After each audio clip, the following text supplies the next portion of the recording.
Wajah Hong Lingtong pucat pasi karena ramalan itu sangat berat baginya. Namun, apa yang dilihatnya justru membuat matanya terbelalak. Aku tak pernah menyangka itu adalah saudara Qin Yun. Mungkin dunia tak akan pernah menyangka bahwa orang yang menghabisi Raja Ibel Jadeves dan Raja Naga Hitam adalah seorang abadi pedang inti emas. Saudara Qin Yun bahkan belum berkultivasi selama 40 tahun, tetapi dia sudah mencapai tahap seperti itu. Mungkinkah dia punya pengalaman serupa denganku? Tidak mungkin. Hong Lingtong menggelengkan kepalanya pelan. Dia berkultivasi dalam silsilah pedang abadi. Mereka tidak memiliki formulasi Dharma yang dapat memadatkan jiwa esensi. Selain itu, esensi intisari pedang abadi terlalu kuat. Hal itu mencegah mereka mengubah kultivasi mereka. Memilih silsilah pedang abadi hanya membatasi prospek masa depan seseorang. Mereka tidak dapat menjadi abadi. Karena itu, dia pasti berkultivasi secara normal. Tapi itu berarti seorang pendekar pedang abadi yang berkultivasi secara normal berhasil menghabisi dua ahli jiwa esensi. Bukankah bakatnya agak terlalu menakutkan? Hong Lingtong tidak dapat menahan diri untuk tidak mendesah. Karena sistem kultivasi yang dianutnya, dia tidak suka berutang karma. Namun, selama proses pertumbuhannya yang panjang, ia memang telah menerima bantuan Qin Yun berkali-kali.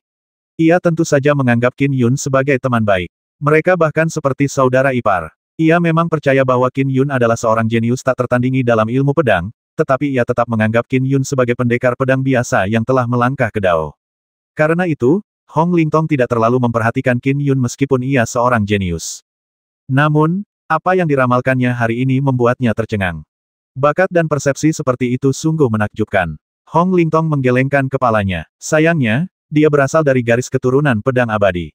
Mustahil untuk mengkonversi dari formulasi dharmik teratas seperti Dharma Petir Cakrawala Ilahi atau garis keturunan pedang abadi. Sebaliknya, garis keturunan yang lebih lemahlah yang memiliki kesempatan untuk bertobat. Oleh karena itu, garis keturunan pedang abadi dalam sejarah mungkin telah menghasilkan beberapa pedang abadi yang kuat yang telah melangkah ke Dao, dan ranah Dao tersebut cukup untuk memadatkan jiwa esensi. Sayangnya, mereka tidak dapat mengubah kultivasi mereka. Ketika akhir mereka tiba, mereka tetap menjadi debu. Dia diam-diam menghabisi dua ahli jiwa esensi. Kekuatannya jauh di atas pedang Penatua. Dengan begitu, saudara Qin Yun sangat berguna. Hong Lingtong mengangguk sedikit. Dia mengonsumsi pil sambil duduk di kamarnya dan mengatur kondisinya untuk waktu yang lama. Baru setelah sebagian besar kekuatan mentalnya pulih, Hong Lingtong melambaikan tangannya. 6 token terbang keluar dan berputar-putar di sekelilingnya. Ia memulai putaran ramalan lainnya. Bersenandung, hantu cangkang kura-kura purba muncul di belakangnya. Di dalamnya terdapat mikrokosmos kosmik.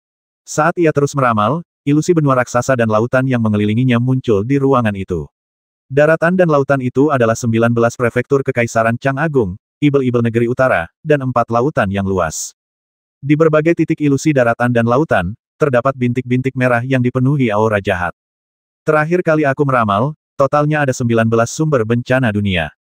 Hong Lingtong mengamati sekeliling sambil sedikit mengubah ekspresinya. Oh, kenapa sekarang ada 20.1 lagi muncul? Kekacauan yang ditimbulkan oleh ibel-ibel besar biasa bukanlah ancaman bagi dunia secara keseluruhan. Mereka tidak mampu merusak fondasinya. Hal-hal yang kuramalkan adalah bencana sejati. Hong Lingtong mengerutkan kening. Dunia ini memiliki kaisar manusia, Patriark Bai dari Gunung Harta Karun Numinous, Guru Leluhur Zhang dari cabang Cakrawala Ilahi, dan Bodhisattva Mahakasyapa. Mereka telah menahan banyak bahaya. 19 masih tersisa, tetapi yang paling berbahaya sedang ditekan. Mengapa harus ada yang baru sekarang? Biasanya, jarang sekali terjadi satu bencana baru setiap 1000 tahun. Hong Lingtong merasakan firasat buruk. Meletusnya suatu bencana memiliki konsekuensi yang tidak dapat diduga. Sama seperti Sekte Gunung Pemandangan di masa lampau. Sekte ini telah hancur dalam bencana terakhir ketika dunia berada dalam kekacauan. Sekte ini hanya dibangun kembali oleh para murid yang tersisa yang masih hidup. Bahkan hingga hari ini, mereka masih jauh dari pulih sepenuhnya. Bencana baru ini tampaknya terjadi di Provinsi Zhangfu, Kabupaten Qiang, Prefektur Awan. Hong Lingtong melihat lokasi sumber bencana baru yang diramalkannya. Setelah itu, ia mengeluarkan token inspeksi surgawinya. Aliansi Inspektur Surgawi sedang mengamati dunia. Mari kita lihat apakah ada berita khusus mengenai area di sekitar sumber bencana ini. Hong Lingtong menelusuri berita dari Inspektur Aliansi Surgawi. Dia juga berada di ranah inti emas Conate dan memiliki kedudukan tinggi. Inspektur Aliansi Surgawi memprioritaskan pengiriman informasi penting kepadanya. Namun, Hong Lingtong tidak mau repot-repot membaca informasi biasa. Dia terus-menerus menerima berbagai macam informasi setiap hari dan jumlahnya terlalu banyak. Lebih lanjut, Inspektur Aliansi Surgawi menyoroti hal-hal yang benar-benar penting. Provinsi Zhangfu, Kabupaten Qiang, benar-benar ada sesuatu yang terjadi. Ekspresi Hong Lingtong berubah. Baru kemarin, 3 penduduk desa dibantai, mengakibatkan 11.000 orang tewas. Semua tubuh mereka mengering seolah-olah daging dan darah mereka telah dihisap hingga kering. Diduga mereka dibantai oleh ibel-ibel jahat. 3 desa hancur sekaligus. Hong Lingtong mengerutkan kening. Aku akan pergi melihatnya. Dia segera bangkit dan meninggalkan ruangan itu. Masalah ini berkaitan dengan munculnya bencana baru, sehingga Hong Lingtong tentu saja menaruh perhatian penuh padanya. Ia segera terbang meninggalkan kota dominasi agung dan menuju Prefektur Yun. Prefektur Cloud, Provinsi Zhangfu Kabupaten Qiang. Hong Lingtong terbang dengan kecepatan yang luar biasa tinggi, bahkan bisa menandingi beberapa ahli jiwa esensi. Ia juga tahu bahwa tidak ada yang mengawasinya. Faktanya, Qin Yun, sebelum melangkah ke Dao, tidak dapat menandingi kecepatan Hong Lingtong, bahkan dengan seni transformasi sinarnya. Saya sudah sampai. Hong Lingtong perlahan turun sambil mengamati area itu. Di bawahnya, ada sebuah desa yang mati dan sunyi. Itu adalah salah satu dari 3 desa yang dibantai. Mata Hong Lingtong memancarkan cahaya keemasan samar saat ia memandang ke bawah. Ia bisa melihat berbagai aura bergolak di berbagai titik desa di bawahnya. Aura-aura itu berwarna hijau, kuning lumpur, atau merah, segala macam aura mengepul. Ibel-ibel jahat membantai manusia dan menghisap kekuatan dari daging dan darah mereka agar dapat mereka korbankan kepada makhluk-makhluk surgawi alam lain. Hong Lingtong mengerutkan kening. Ini sangat umum. Sebelum saudara Qin Yun membersihkan dunia dari ibel-ibel jahat, sudah biasa bagi ibel-ibel besar itu untuk membantai manusia. Pengorbanan kekuatan daging dan darah dapat digunakan untuk membeli bantuan dari Vien Celestial alam lain. Sebagai gantinya, para ibel jahat akan menerima harta karun atau meningkatkan kekuatan mereka. Lagi pula, ada beberapa ibel jahat yang terjebak di titik kritis kultivasi dan tidak mampu menembusnya. Namun, jika mereka berkorban kepada Vien Celestial alam lain, kekuatan mereka bisa melonjak dengan cepat. Tentu saja, banyak ibel jahat yang terlibat dalam pola pembantaian dan pengorbanan ini.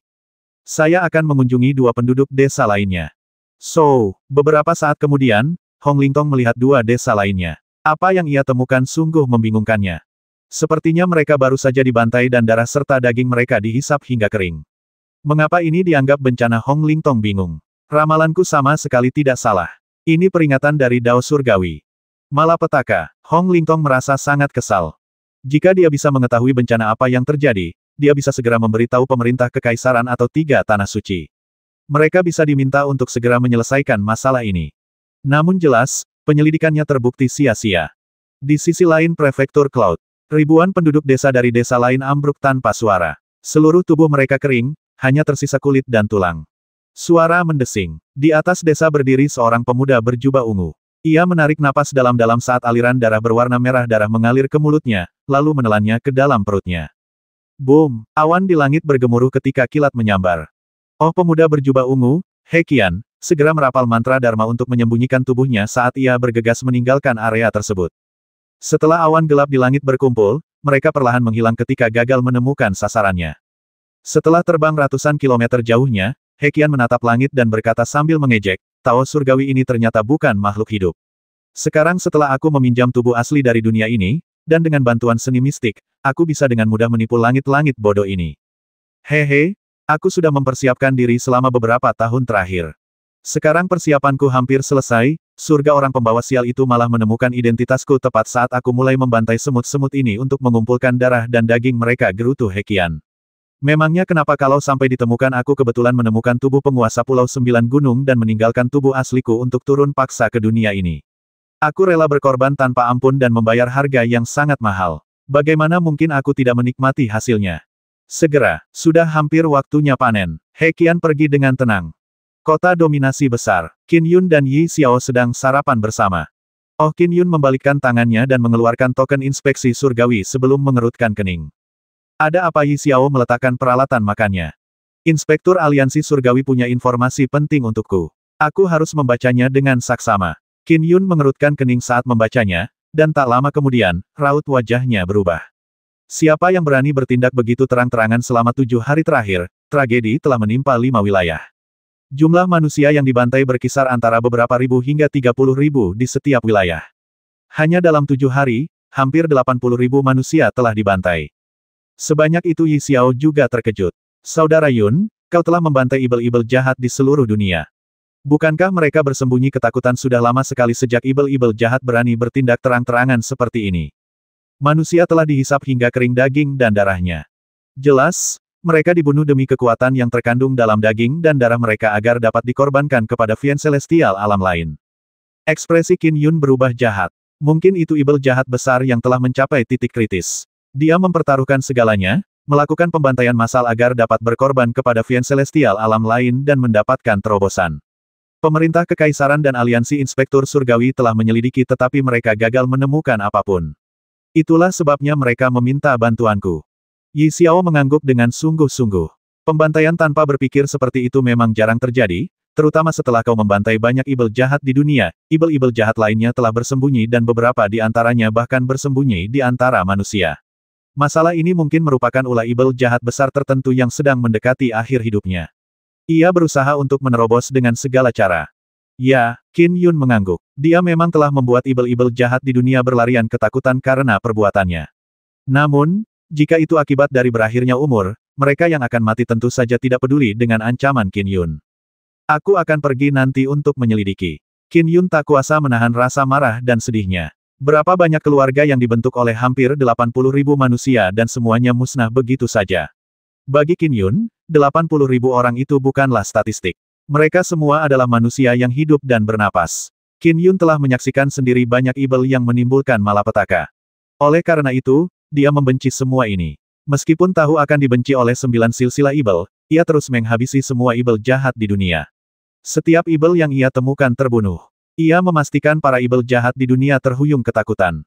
Kalau saja dia mampu hidup selama 5 abad, dia akan menghabiskannya untuk mengejutkan dan menakuti setan-setan jahat. Saudara Yun, kata Yi Xiao segera. Pemerintah Kekaisaran dan Inspektur Aliansi Surgawi gagal menemukan identitas pembunuhnya. Anda mungkin juga tidak akan bisa menemukan apapun. Mereka memiliki teknik untuk melacak dan meramal, tetapi mereka tidak berhasil. Saya akan melihatnya dulu, kata Qin Yun.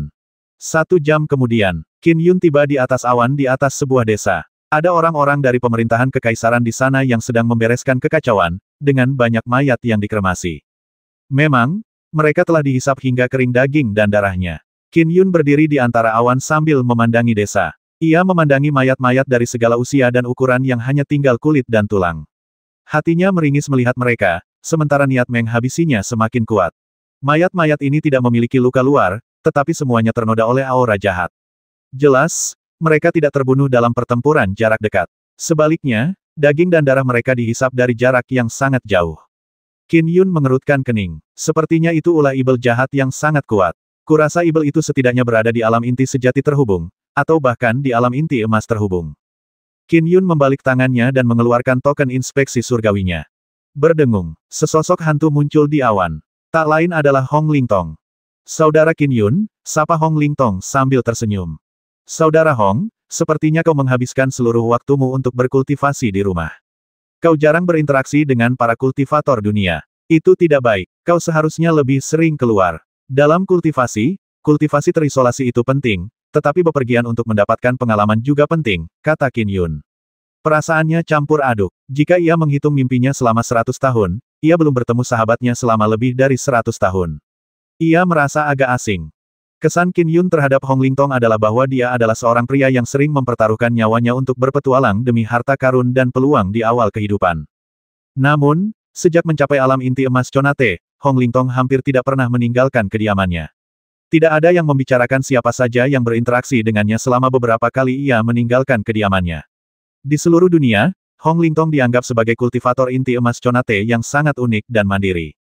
Ia melakukan semuanya sendirian. Haha. Ya, aku harus lebih sering keluar. Bahkan, aku punya rencana seperti itu dalam waktu dekat. Hong Lingtong mengangguk. Dengan munculnya bencana baru, ia jelas harus menyelidikinya dengan cermat. Ngomong-ngomong, Saudara Hong, ada sesuatu yang aku butuh bantuanmu. Cepat datang ke Danau Fajar Putih di Prefektur Lu, kata Qin Yun. Danau Fajar Putih apa kau sedang menyelidiki pembantaian ibel jahat itu? Hong Lingtong langsung tahu saat mendengarnya. Ya, Qin Yun mengangguk. Baiklah, aku akan segera ke sana. Hong Lingtong mengangguk. Setelah beberapa waktu, Hong Lingtong tiba dan bertemu dengan Qin Yun. Mengapa ibel-ibel jahat ini tidak belajar dari Istana Ibel Langit atau Ras Naga Empat Lautan, dan hidup damai bersama kita manusia. Mengapa mereka harus tergoda oleh Vian Celestial alam lain dan mengorbankan nyawa kita manusia? Qin Yun berdiri di antara awan sambil mengamati area tersebut. Ia merasa sedih dan tak berdaya. Bagaimanapun, ia hanyalah seorang manusia. Ia bisa mengurangi kerusakan yang dibawa ibel-ibel jahat ke dunia, tetapi ia tidak bisa sepenuhnya membasminya. Seberapa besar kekuatan mereka bisa meningkat dengan berkultivasi dengan giat? Tanya Hong Lingtong. Terjebak di alam inti palsu terhubung, mungkin takkan pernah menembus batas seumur hidup mereka. Dan hanya dengan menghabisi beberapa manusia dan mengorbankan mereka kepada Vian Celestial alam lain, terobosan mudah bisa diraih. Kekuatan mereka akan meningkat pesat. Mereka bisa menghancurkan musuh-musuh masa lalu mereka di bawah kaki mereka dan yang terpenting, umur mereka akan meningkat pesat. Para ibel jahat ini secara alami akan berbondong-bondong ke Vian Celestial alam lain ketika dijanjikan hal-hal seperti itu. Qin Yun mengangguk. Tidak ada cara lain. Saya sudah menyelidiki desa di bawah kita sebelumnya. Yang bisa saya pastikan hanyalah pembunuhnya berada di alam inti sejati terhubung. Setidaknya saya tidak bisa menemukan informasi lain. Qin Yun menatap Hong Lingtong. Bukankah kau ahli dalam meramal masa lalu dan masa depan? Coba lihat apa yang terjadi pada desa ini dan siapa pembunuhnya. Saudara Qin Yun, Hong Lingtong menggelengkan kepalanya tanpa daya. Saya sudah mencoba menebak hal penting ini sebelumnya. Namun, si pembunuh memiliki harta karun aneh yang memungkinkannya bersembunyi dari surga. Singkatnya, saya tidak bisa mengenalinya sama sekali. Ya, Hong Lingtong telah mencoba tetapi tidak menemukan apapun. Dan dialah satu-satunya yang dapat mengetahui bahwa Qin Yun adalah pembunuh Jade Face dan Black Dragon. Namun, ia tidak dapat mengidentifikasi pembunuh yang telah membantai manusia dan menghisap darah serta daging mereka. Hal ini membuat Hong Lingtong cukup tercengang karena ia tahu bahwa kemampuan meramalnya hampir mencapai puncaknya. Kemampuan itu jelas cukup untuk dianggap yang terbaik di dunia. Namun, ia gagal menemukan apapun. Itu berarti pihak lain sangat pandai bersembunyi dari langit. Kalau kau tidak bisa memahaminya, aku penasaran apakah pemerintah kekaisaran atau tanah suci Taois mampu melakukannya. Qin Yun mengerutkan kening. Pemerintah kekaisaran dan tanah suci Taois bahkan punya lebih banyak metode yang tersedia. Jika mereka meluangkan waktu, mereka mungkin bisa membuat kemajuan. Akan sulit kalau tidak ada petunjuk baru. Hong Lingtong menggelengkan kepalanya. Saudara Qin Yun, ayo kita pergi ke tempat lain untuk melihat-lihat. Kita mungkin bisa menemukan beberapa petunjuk di sana. Ide bagus. Qin Yun mengangguk. Duo itu segera terbang untuk menyelidiki daerah lain yang telah mengalami pembantaian. Qin Yun dan Hong Lingtong terbang ke suatu tempat di atas sebuah desa besar di kaki gunung. Mereka mencari petunjuk sekecil apapun. Dengan kekuatan Qin Yun, ia dapat menggunakan domain daunnya untuk menyelidiki seluruh desa secara menyeluruh. Dan pada saat itu, sekitar 400 km jauhnya dari mereka, ada sebuah gua di tengah puncak gunung yang tak bernama. Di dalamnya, duduk bersila, He Qian berjubah ungu. Ia tak lain adalah pembunuh berantai itu. He Qian terkekeh sambil melihat ke barat. Matanya bisa dengan mudah melihat 400 km jauhnya. Ia bahkan bisa melihat pori-pori di wajah Qin Yun dan Hong Lingtong. Qin Yun haha, penguasa Pulau Sembilan Gunung itu akhirnya memutuskan untuk meninggalkan tubuh gunungnya karena dia. Itu memberiku kesempatan untuk turun ke dunia ini. Mata He Qian tiba-tiba berbinar. Hong Lingtong itu bisa diabaikan. Lingkaran harta karun di tubuhnya biasa saja. Tapi Qin Yun itu lingkaran harta karun di tubuhnya sangat menyilaukan. Saking terangnya, aku hampir buta. He Qian agak bersemangat. Dia secara alami mampu mengamati lingkaran harta karun dengan kekuatannya. Qin Yun telah menerima panen berlimpah dari Istana Naga Langit Kuno dan hampir menghancurkan Gua Naga Kuning. Lebih lanjut, ia telah menghabisi Jade Face dan Naga Hitam, mengambil semua harta yang telah mereka kumpulkan selama hidup mereka yang panjang. Semua ini menghasilkan harta karun yang bahkan tidak dapat ditandingi oleh ahli ranah jiwa esensi cakrawala kedua pada umumnya.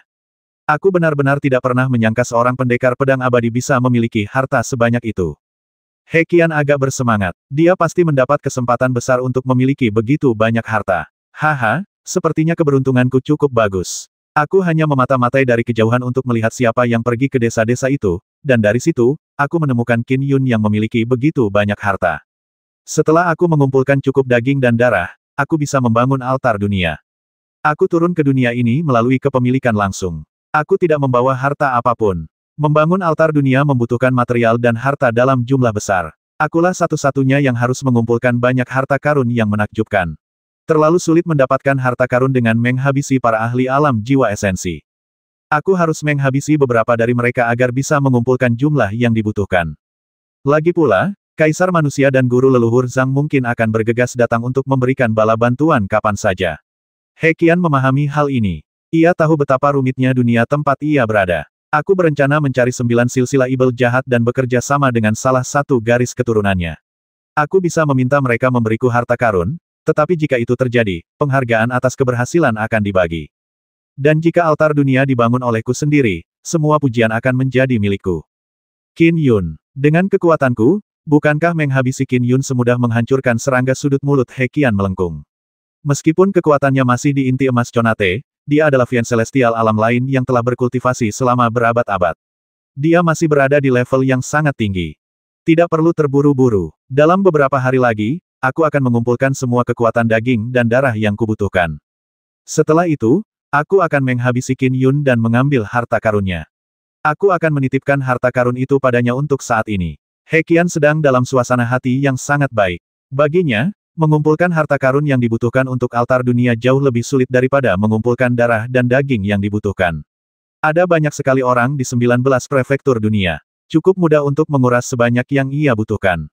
Setelah serangkaian penyelidikan, Qin Yun dan Hong Lingtong juga gagal menemukan identitas si pembunuh.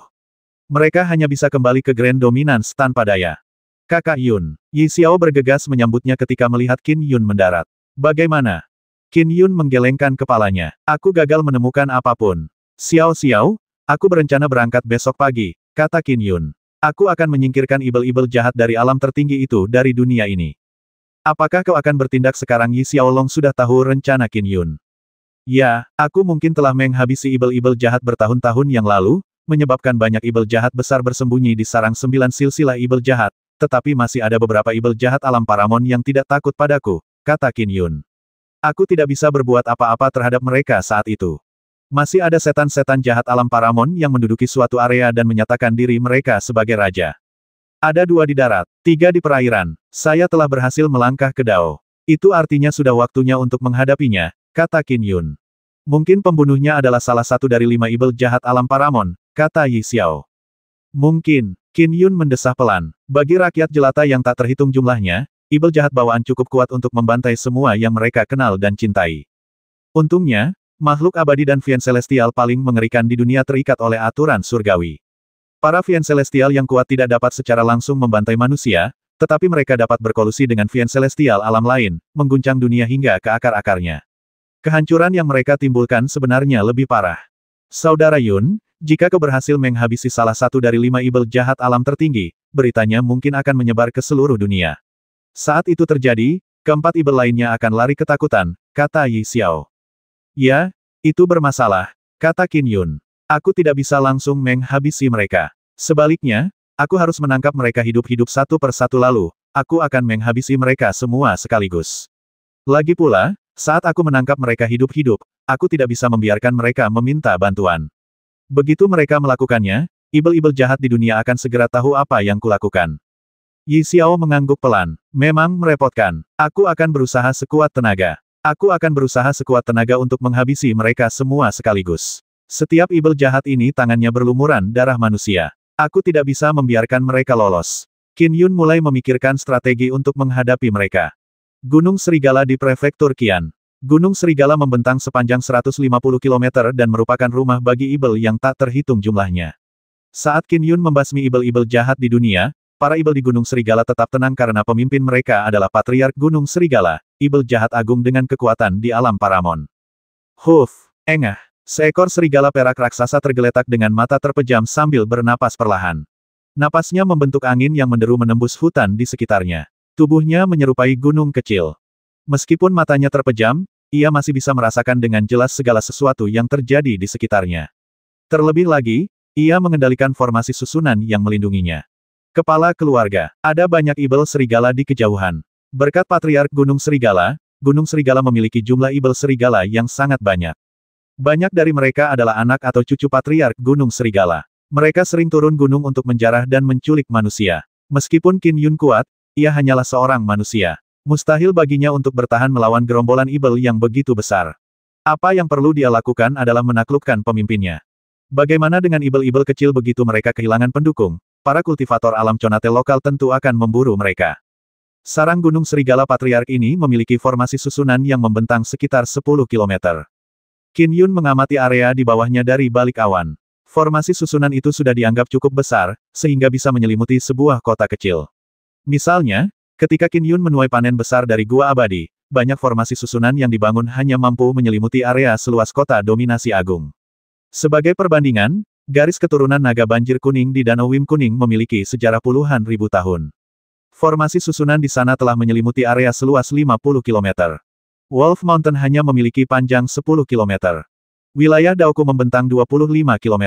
Luasnya bisa dengan mudah menyelimuti seluruh formasi susunan, pikir Qin Yun. Aku bisa langsung merebut kendali formasi susunan dan bahkan menghancurkan simpul-simpulnya. Sudah waktunya. Qin Yun hanya 70 hingga 80% yakin bahwa dia bisa menangkap pihak lain hidup-hidup tanpa membiarkan mereka meminta bantuan. Patriark Gunung Serigala sedang berbaring di sana ketika tiba-tiba formasi sarangnya terdistorsi. Oh! Serigala perak raksasa itu tiba-tiba berdiri dan melihat ke depan. Para ibel kecil yang jauh itu terkejut. Apa yang telah terjadi? Siapa itu, teriak serigala perak dengan nada berat. Ia bingung. Master Arai mana yang bisa memecahkan formasi araiku? Bagaimanapun, ia adalah ibel besar dari alam Paramon. Eksistensi alam jiwa esensi tidak dapat menyerangnya bahkan jika mereka mau. Karena itu, ia selalu dipenuhi rasa percaya diri dalam menghadapi bahaya apapun. Meskipun sesuatu telah terjadi pada formasi susunannya, ia tetap tenang. Ledakan. Kerikil tiba-tiba berterbangan di sekitar serigala perak. Apa yang telah terjadi? Apa yang telah terjadi? Para ibel kecil di sekitarnya terkejut. Mereka menatap dengan bingung saat tuan mereka ditelan kegelapan di tengah pusaran kerikil. Anak-anak, aku akan keluar untuk melihat. Angin kencang bersiul di langit saat suara Patriark Gunung Serigala terdengar. Tempatnya dulu berdiri kini kosong. Apakah Patriark pergi keluar? Mungkin dia pergi mengejar penyusup itu. Para ibel kecil dipenuhi tebakan, tetapi tak satu pun dari mereka panik. Mereka yakin pada leluhur mereka. Pada saat itu, Patriark Gunung Serigala telah berubah menjadi serigala kecil berwarna perak dengan panjang sekitar 3 meter. Seutas tali mengikatnya dengan melilitnya beberapa kali. Ujung tali yang lain berada di tangan Qin Yun. Patriark Gunung Serigala panik dan memohon. Pedang abadi Qin, ampuni aku. Ampuni aku, kumohon. Sesaat yang lalu, ia merasa kekuatan dharmanya tersegel dan ia tak mampu berkata apa-apa. Kata-kata penenangnya, anak-anak, aku akan keluar untuk melihat, ternyata dipalsukan oleh Qin Yun dengan menggunakan kekuatan dharma.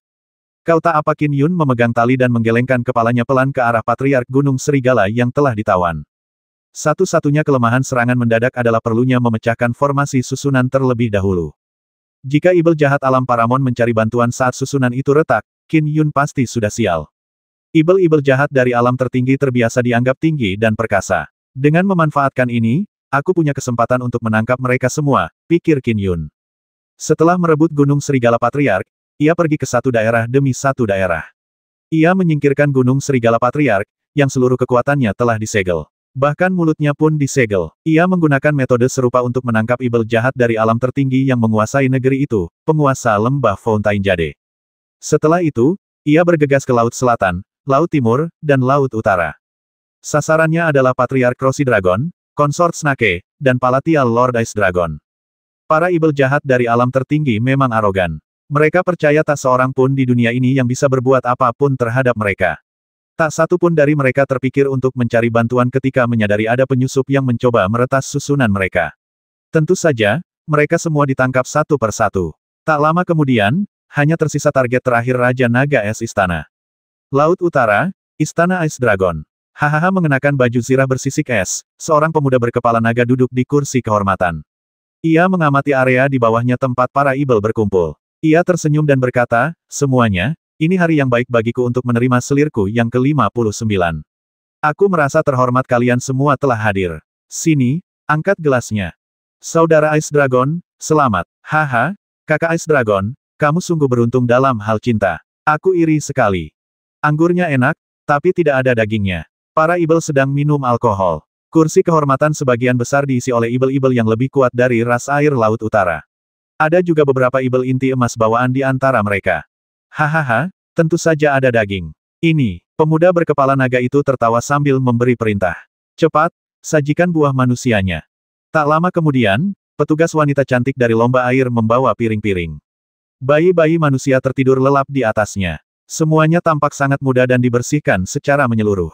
Bayi-bayi manusia ini usianya kurang dari 100 hari. Mereka adalah buah manusia yang luar biasa. Anak buahku baru-baru ini pergi ke darat untuk menculik mereka, khusus untuk acara bahagia hari ini. Pemuda itu tertawa dan berkata, mereka semua juga hidup. Mereka paling segar dan paling lembut saat masih hidup. Semuanya, silakan bersenang-senang. Mengumpulkan begitu banyak bayi yang usianya kurang dari 100 hari. Itu bukan tugas yang mudah. Saudara Ice Dragon benar-benar tangguh. Sejak manusia menghasilkan seorang abadi pedang Conate Golden Core yang kuat, kita terpaksa bersembunyi. Hanya saudara Ice Dragon yang punya nyali dan kemampuan untuk melakukan hal seperti ini. Mengapa saudara Ice Dragon perlu takut pada Qin Yun? Terdengar tawa terbahak-bahak. Mata para ibel ras air tak kuasa menahan diri untuk tidak berbinar ketika melihat bayi-bayi itu. Qin Yun dia hanyalah seorang pendekar pedang abadi yang telah melangkah ke dao biasa. Jika dia sampai ke dasar laut, kekuatannya juga akan berkurang. Kenapa aku harus takut padanya, kata pemuda berkepala naga itu sambil tertawa. Ledakan. Seluruh istana naga es bergetar. Siapa yang berani menyerang formasi susunan istana naga esku? Ekspresi pemuda itu berubah saat matanya dipenuhi amarah. Embusan angin bertiup. Di tengah aula istana naga es, seorang pemuda berjubah abu-abu dengan pedang di pinggangnya muncul. Ia memegang seutas tali, dan di ujung tali lainnya terdapat 4 ibel jahat yang terikat. Kau pemuda berkepala naga itu menatap Qin Yun. Qin Yun, apa yang kau lakukan di istana naga esku? Patriark Naga Buaya, Permaisuri Ular Tuan Lembah Giok Air Mancur, Patriark Gunung Serigala. Terdengar seruan terengah-engah di mana-mana. Pemandangan harta dharma bagaikan tali di tangan Qin Yun yang mengikat 4 ibel jahat besar membuat para ibel di sekitarnya tercengang. Kau pemuda berkepala naga itu pun menyadarinya. Selir ular dan Patriark Naga Buaya adalah ibel jahat ras air. Mereka lebih kuat di air daripada di darat dan sama kuatnya dengan dirinya. Namun, mereka ditangkap hidup-hidup terlebih lagi, dia belum mendengar kabar apapun. Hal ini membuatnya ngeri. Bukankah tadi ada yang bilang kau tidak takut padaku? Qin Yun tersenyum pada pemuda berkepala naga itu. Dewa Pedang Qin, tidak ada dendam di antara kita. Aku, kata pemuda berkepala naga itu segera sambil mundur ketakutan. Tidak ada dendam. Qin Yun melirik bayi-bayi di atas piring dan matanya dipenuhi rasa dingin. Ia menyapukan pandangannya ke para ibel di sekitarnya. Banyak dari mereka yang duduk di aula adalah ibel-ibel jahat yang terkenal dan kuat. Tidak seorang pun dari kalian di aula ini akan pergi. Semua tamu di aula merasa seperti terjepit. Mereka ketakutan. Ketika Qin Yun berkata, tak seorang pun dari kalian di aula ini boleh pergi, banyak ibel merasa lemas. Mereka dikutuk. Mereka benar-benar terkutuk. Bahkan ada ibel yang kakinya lemas. Ia jatuh dari tempat duduknya ke tanah, membuat botol-botol alkohol dan cangkir-cangkir di sekitarnya terbalik. Peralatan makannya berjatuhan ke tanah, tetapi tak seorang pun berani mengejek ibel malang itu. Mereka merasa terlalu mirip dengannya untuk menjadikannya bahan tertawaan. Pedang abadi Qin, ampuni aku. Buah-buah manusia ini bukan bayi manusia. Bayi manusia ini tidak ada hubungannya dengan kita. Ice Dragon menyuruh ibel-ibel kecilnya menculik mereka. Semua itu dilakukan oleh Raja Naga Es Istana. Itu tidak ada hubungannya dengan kita. Setan-setan itu berteriak satu demi satu. Sambil membantah dan memohon, mereka secara diam-diam dan penuh semangat mengirimkan pesan minta tolong. Tuan, selamatkan aku. Selamatkan aku. Manusia pedang abadi, Qin Yun, telah berhasil menangkap selir ular, Patriark Naga Buaya, penguasa lembah Fountain Jade, dan Patriark Gunung Serigala. Dia ingin menghabisi kita sekarang.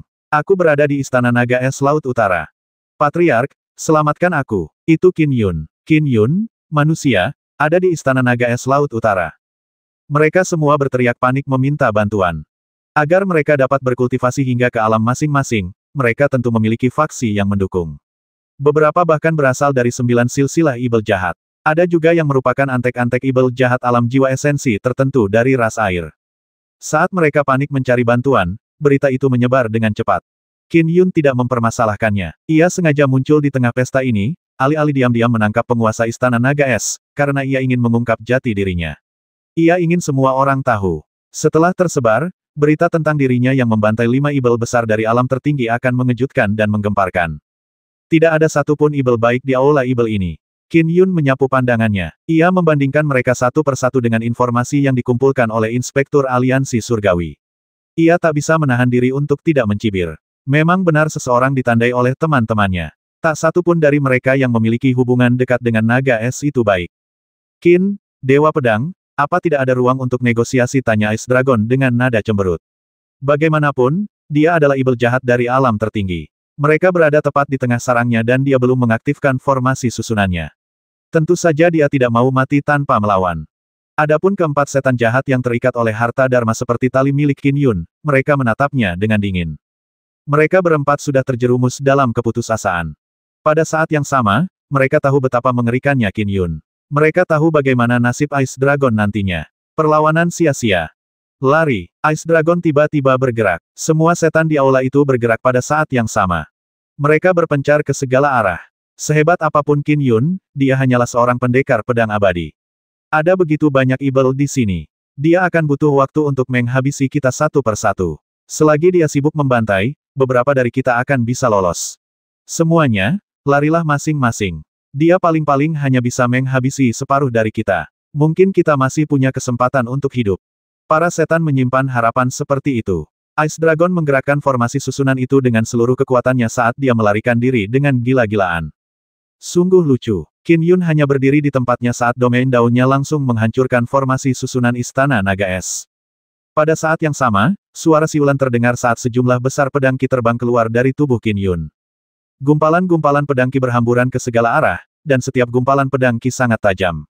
Gumpalan-gumpalan itu dengan mudah menembus tubuh para ibel. Gumpalan pedang Qi bahkan dapat membentuk lintasan melengkung yang menghabisi 7 atau 8 ibel secara berturut-turut. Saat mereka mati, para ibel hanya bisa menyaksikan dengan ngeri. Dia melepaskan begitu banyak pedang Qi, namun dia mampu menghabisi kita semua dengan mudah. Itu terjadi hampir dalam sekejap. Semua ibel alam bawaan di aula mati. Bahkan Ice Dragon, yang berusaha melarikan diri, kehilangan nyawanya setelah ditembus oleh seberkas Qi pedang. Ice Dragon membelalakan matanya dan merasa tak percaya sampai saat kematiannya. Apa dia bahkan tidak menggunakan harta dharmanya? Setitik Qi pedang saja sudah cukup untuk menghabisiku. Dianggap normal bagi seorang pedang abadi yang telah melangkah ke dao untuk menghabisi ibel alam bawaan lainnya dengan sedikit Qi pedang. Akan tetapi, sangat mengerikan untuk menghabisi ibel besar alam Paramon dengan sedikit Qi pedang. Lari. Ketika teriakan untuk kabur terdengar, para pelayan wanita dari balap air berlari panik. Namun, ketika mereka melarikan diri dari aula dengan panik, mereka berbalik dan menyadari bahwa semua ibel agung yang berkuasa dan berkuasa yang memiliki kekuatan untuk menguasai hidup mereka telah mati. Sebaliknya, ibel-ibel yang lebih rendah seperti mereka sendiri masih hidup. Konon, Dewa Pedang Qin membenci kejahatan. Dia mungkin tahu bahwa kita tidak melakukan kejahatan apapun. Dewa Pedang Qin jauh lebih baik hati daripada penguasa istana kita. Para petugas lomba air tak kuasa menahan diri untuk tidak berpikir demikian. Ketika Qin Yun menghabisi para ibel besar, ia sengaja mengampuni para pelayan wanita ras air. Ia tahu bahwa para pelayan wanita yang melayani para ibel besar tidak akan terlibat dalam pertempuran atau menyebabkan kerusakan di luar. Mereka seringkali berada di bawah belas kasihan tuan mereka, dan bisa dibunuh kapan saja ketika para ibel besar melampiaskan amarah mereka. Wus, Qin Yun menyimpan harta dharmanya yang seperti tali. Keempat ibel alam tertinggi yang telah terikat telah mati. Ketika Qin Yun menghabisi Ice Dragon, kekuatan dharmanya secara bersamaan menyerang keempat ibel itu dan menghabisi mereka. Dengan itu, domino mulai berjatuhan. Banyak ibel besar di dunia menyadari bahwa tanda-tanda selir ular, Patriark Gunung Serigala, dan kawanannya telah lenyap secara bersamaan dari harta transmisi mereka. Melenyapkan, dia memerintah dengan pikiran. Semua mayat di aula hancur berkeping-keping. Qin Yun juga menyimpan beberapa harta dharma mereka. Waktunya pergi. Setelah itu, ia pun pergi mengikuti angin dan memulai perjalanan pulangnya ke dominasi agung prefektur Jiang. Dalam satu hari, Qin Yun menghabisi 5 ibel alam Paramon. Berita itu langsung menyebar ke seluruh dunia. Hal itu membuat banyak ibel di dunia gemetar ketakutan. Banyak kultivator memberikan pujian mereka. Haha, bagi Dewa Pedang Qin untuk menghabisi ibel alam tertinggi, sepertinya dia telah membuat terobosan lain setelah melangkah ke dao. Dia berhasil menghabisi 5 ibel besar secara diam-diam. Kekuatan pedang abadi Qin saat ini mungkin sebanding dengan pedang Penatua di masa jayanya. Itu belum tentu benar. Pedang abadi Qin menghabisi 5 ibel alam Paramon secara bersamaan. Itu mengesankan, tapi pedang Penatua menghabisi seorang Vien Celestial saat itu. Cek, pedang abadi Qin tidak keberatan menyinggung 9 silsilah ibel. Dia membasmi ibel-ibel jahat di dunia karena rasa keadilan. Kebajikannya saja tidak sebanding dengan pedang Penatua. Memang, ngomong-ngomong, aku juga sangat terkesan dengan pedang abadi Qin. Banyak petani di seluruh dunia yang berdiskusi seperti itu. Ibel-ibel jahat mendatangkan malapetaka di dunia. Banyak kultivator memiliki dendam terhadap ibel-ibel jahat tersebut. Apa yang dilakukan Qin Yun sangat menggembirakan banyak kultivator. Mereka dipenuhi rasa hormat kepadanya. Bagaimanapun, semua ibel jahat sakti yang menguasai suatu wilayah di dunia, baik di darat maupun di air, telah dibunuh oleh Qin Yun. Sisanya telah bersembunyi di sekte-sekte yang mendukung mereka. Kekuatan Qin Yun tidak cukup untuk melakukan apapun terhadap entitas besar seperti 9 silsilah ibel jahat. Saya tidak pernah membayangkan bahwa semua ibel jahat nan kuat yang bercokol di berbagai prefektur satu dekade lalu bisa dibunuh sekaligus. Sang pedang abadi Qin benar-benar tangguh dalam tindakannya, ibel-ibel jahat bersembunyi di sekte mereka atau berisiko dibunuh jika mereka membuat kekacauan di luar. Kebaikan yang tak terbatas. Dia benar-benar memiliki kebaikan yang tak terbatas. Sebenarnya, pemerintah kekaisaran dan negeri-negeri Taois serta Buddha juga ingin membersihkan dunia dari ibel-ibel jahat. Namun, karena aturan surgawi, hanya kultivator fana yang dapat melawan ibel-ibel jahat di tingkat manusia. Mereka yang tidak keberatan dengan perseteruan mematikan dengan 9 silsilah ibel jahat, memiliki kekuatan untuk memusnahkan ibel jahat di dunia, dan bersedia melakukannya hanya muncul sekali dalam waktu yang sangat lama dalam sejarah. Setiap kemunculannya membuat kehidupan manusia biasa menjadi jauh lebih baik. Qin Manor di Grand Dominance merupakan tempat yang memiliki arti khusus bagi manusia dan ibel. Pada saat itu, banyak kultivator dan ibel tercengang dengan apa yang telah dilakukan Qin Yun, termasuk penguasa Pulau Sembilan Gunung. Ia sedang berkultivasi di Gunung Ibel Awan dan merasa sangat gembira setelah sebelumnya merasa takut ketika mendengar berita itu. Namun, Qin Yun tidak merasa sangat bahagia. Apa? Pembantaian berlanjut. Qin Yun membaca berita yang muncul di token inspeksi surgawinya. Si pembunuh sedang membantai desa demi desa di dunia. Jika semua manusia yang telah dibantai dijumlahkan, jumlahnya mendekati 200.000. Qin Yun dipenuhi amarah tetapi dia tidak bisa berbuat apa-apa. Dia tidak berdaya karena dia tidak dapat menemukan pembunuhnya. Apa yang dilakukan para dewa abadi dari pemerintahan kekaisaran, Tanah Suci Tao, dan Buddha Yixiao tak kuasa menahan diri untuk berkomentar. Mereka punya berbagai macam trik. Tak bisakah mereka menemukan satu pembunuh? Sungguh aneh. Pembunuhnya tak terkendali dan telah menghabisi begitu banyak manusia dalam waktu sesingkat itu. Sudah cukup banyak ahli yang menyelidiki masalah ini dengan saksama. Qin Yun menggelengkan kepalanya. Namun, belum ada temuan apapun tentang pembunuhnya selama ini. Qin Yun tidak hanya tercengang. Pembunuh yang terlibat dalam pembantaian berantai di seluruh dunia telah menarik perhatian banyak pakar manusia. Mereka telah mencoba menyelidiki, tetapi semuanya terkejut karena tidak ada cara bagi mereka untuk mengidentifikasi si pembunuh. Sebenarnya, Hong Lingtong sudah sampai pada kesimpulan ini sejak awal. Ia tidak yakin dalam banyak hal, tetapi dalam hal meramal masa depan, ia yakin bahwa ia adalah yang terbaik di dunia. Namun, bahkan ia sendiri tidak bisa menebak identitas si pembunuh, jadi kemungkinan besar orang lain tidak bisa. Pembunuh misterius itu telah membantai hampir 200.000 orang di seluruh dunia secara diam-diam dalam waktu setengah bulan. Pembantaian ini menarik perhatian banyak pakar, termasuk Qin Yun dan Hong Lingtong. Namun, situasi seperti itu sebenarnya cukup umum sepanjang sejarah. Terutama sebelum Qin Yun menyapu bersih ibel-ibel jahat di dunia, bukan hal yang aneh bagi ibel jahat untuk mengumpulkan daging dan darah 100 hingga 200.000 manusia dalam waktu singkat untuk dikorbankan. Tentu saja, kekerasan yang kurang ajar seperti itu akan menghasilkan pengejaran tanpa henti dari pemerintah kekaisaran dan aliansi inspektur surgawi. Namun, misteri pembunuh ini tetap menjadi misteri yang menggemparkan dunia. Sekitar 180.000 rakyat jelata kota provinsi Maple di Kabupaten Suan Utara, Prefektur Lu, tewas. Semuanya dihisap hingga kering darah dan dagingnya. Berita ini dengan cepat menyebar ke seluruh faksi dari berbagai ukuran di dunia. Setiap kultivator tercengang. Dia menghancurkan seluruh kota provinsi. Ekspresi Qin Yun berubah ketika dia membaca berita itu. Kota provinsi dengan hampir 180.000 penduduk. Butuh waktu untuk membantai mereka semua. Namun, tak seorang pun menemukannya meskipun sudah lama Yixiao tak kuasa menahan diri untuk berkomentar.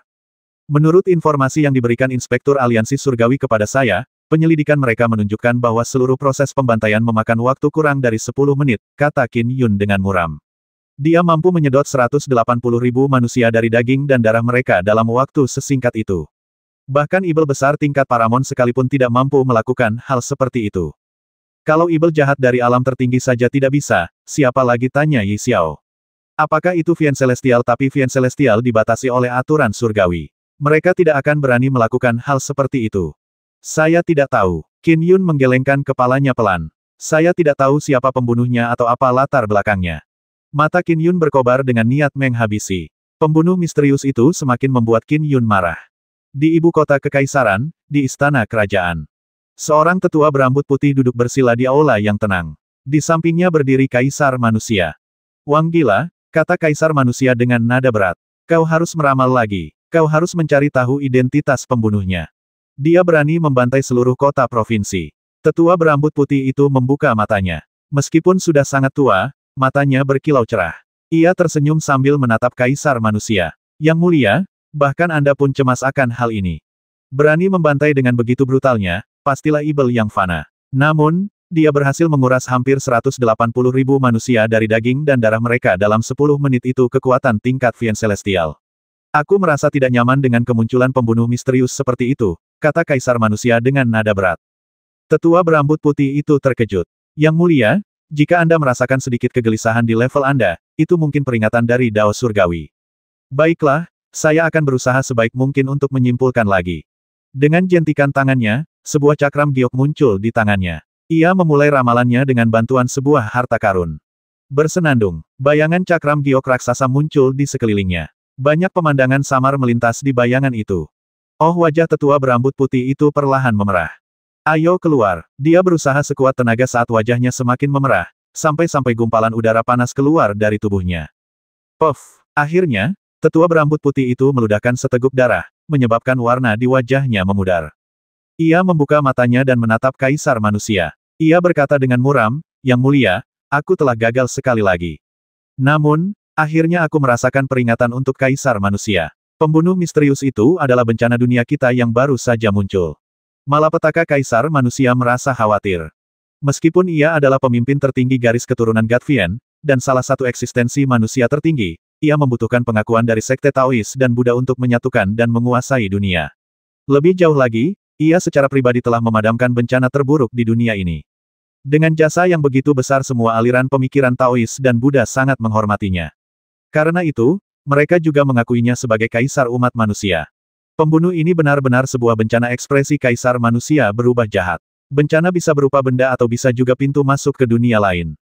Aku tak pernah menyangka bencana kali ini adalah seorang pembunuh tingkat manusia. Apa yang membuatnya cukup berbahaya untuk menjadi sebuah bencana? Bencana adalah malapetaka dunia. Artinya, ia dapat menjungkirbalikkan seluruh dunia. Orang gila dari keluarga Wang itu telah menyimpulkan bahwa pembunuhnya adalah sebuah malapetaka dalam bab Cakrawala Ilahi Prefektur Po. Guru leluhur Zhang duduk bersila di sebuah gua surga tersembunyi. Dia dengan cepat menerima berita itu dari Kaisar Manusia. Meskipun guru leluhur Zhang pandai dalam hal inferensi, ia tidak memfokuskan upayanya pada hal itu selama proses kultivasinya. Ia tak tertandingi oleh Wang si gila dan beberapa orang lainnya. Bencana kelihatannya, pembunuh ini bukan masalah sepele. Ekspresi Master Leluhur Zhang berubah muram. Setelah Kaisar Manusia mengonfirmasi berita tersebut, wajar saja jika Sekte Tao dan Buddha, Istana Ibel Langit, dan Ras Naga Empat Lautan juga segera mengetahui berita tersebut. Mereka semua harus bertahan hidup di dunia ini, jadi wajar saja jika mereka menaruh banyak perhatian pada masalah ini. Dampak bencana dalam sejarah sungguh luar biasa. Jika beberapa ahli alam jiwa esensi harus mati untuk menyelesaikan bencana, itu pun dianggap beruntung. Di luar Grand Dominance City, di atas awan, Heqian yang berjubah ungu tetap riang. Setelah aku turun ke dunia ini, aku merapal teknik mistik di berbagai tempat, menghabiskan beberapa tahun di sini sebelum akhirnya memastikan lokasi simpul spasial. Sekarang, aku telah dengan mudah mengumpulkan kekuatan darah dan daging dari 360.000 manusia. Dengan jumlah sebanyak itu, aku punya cukup untuk membuka koneksi ke dunia asalku. Heqian memandang kota dominasi agung. Selanjutnya, aku harus membangun altar dunia. Jumlah harta yang dibutuhkan sangat besar jika aku mencoba menyelinap menyerang seorang ahli alam jiwa esensi, mungkin akan muncul beberapa ahli hebat. Haha, tapi untungnya, aku menemukan Qin Yun ini. Dia hanyalah seorang manusia biasa dengan pedang abadi, tetapi lingkaran cahaya harta karunnya luar biasa. Dia memiliki terlalu banyak harta karun. Aku bisa menjumlahkan 5 ahli alam jiwa esensi biasa, dan mungkin jumlahnya masih belum sebanding dengannya. Kudengar dia baru saja melenyapkan 5 ibel jahat dari alam tertinggi sekaligus gerutu Heqian. Sayangnya, kekuatannya tak mungkin mampu menahan satu seranganku pun. Seorang Fiend Celestial alam lain kuno seperti dirinya menganggap ibel jahat alam Paramon sebagai semut. Ya, aku rasa sudah waktunya untuk memancingnya keluar. Pemuda berjubah ungu itu menatap kota dominasi agung. Lebih mudah menghabisinya di luar kota. Terlalu banyak formasi susunan di dalam kota dominasi agung, dan terlalu banyak manusia. Itu mungkin akan memancing orang-orang seperti Kaisar Manusia, leluhur Zhang dari cabang Cakrawala Ilahi, atau Bodhisattva Mahakasyapa. Dia sudah punya rencananya. Suara mendesing. Setelah itu, dia diam-diam turun ke arah Grand Dominance City. Dominasi Agung. Istana Qin. Qin Yun telah memperhatikan pembunuh misterius itu dengan saksama akhir-akhir ini.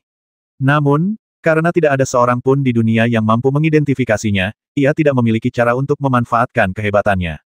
Saudara Yun, jangan khawatir. Karena si pembunuh berani bertindak begitu berani, suatu hari nanti dia pasti akan mengungkap jati dirinya, kata Yi Xiao. Pasangan itu sedang mengobrol santai sambil menikmati teh di sebuah paviliun. Saya hanya bisa menunggu dan berharap tidak akan ada lagi pembantaian dalam beberapa hari mendatang, kata Qin Yun. Dalam setengah bulan terakhir, dia telah membantai hampir 200.000 orang dengan hati-hati. Namun, dia membantai hampir 180.000 manusia di kota provinsi Maple sekaligus. Kurasa itu mungkin serangan terakhir, saran Yi Xiao. Mungkin pembantaian itu memberinya cukup daging dan darah, yang membuatnya mempertaruhkan segalanya untuk tindakan gila seperti itu. Ya, Qin Yun mengangguk. Sambil memegang cangkir tehnya, dia meminum tehnya sebelum berkata, Xiao Xiao, aku berencana untuk pergi jalan-jalan besok. Oh berapa lama lagi, tanya Yi Xiao. Mungkin butuh beberapa hari, kata Qin Yun. Aku berencana mengumpulkan lebih banyak barang yang dibutuhkan untuk mengembangkan pedang terbang intrinsikku. Aku ingin meningkatkan pedang terbang intrinsikku ke tingkat transenden. Aku juga membutuhkan barang untuk pedang terbangku yang lain. Lagi pula, aku akan membutuhkan jumlah yang sangat banyak sehingga akan butuh waktu untuk mengumpulkan semuanya. Biaya material yang dibutuhkan untuk meningkatkan pedang terbang intrinsiknya ke tingkat transenden saja sudah setara dengan biaya harta dharma tingkat transenden. Perbedaan antara harta dharma biasa dan hakiki sangatlah besar. Dan itu sebenarnya aspek yang termudah. Bagian tersulit dari proses pengembangan tetaplah tingkat dao pedang seseorang. Sejak zaman kuno, hanya ada dua pendekar pedang abadi yang berhasil mengembangkan pedang terbang intrinsik mereka ke tingkat transenden. Qin Yun yakin bahwa ia tidak jauh dari tahap itu. Sekalipun ia masih memiliki kekurangan saat ini, hanya masalah waktu sebelum ia dapat mengembangkan pedang terbang intrinsiknya ke tingkat transenden mengingat usianya.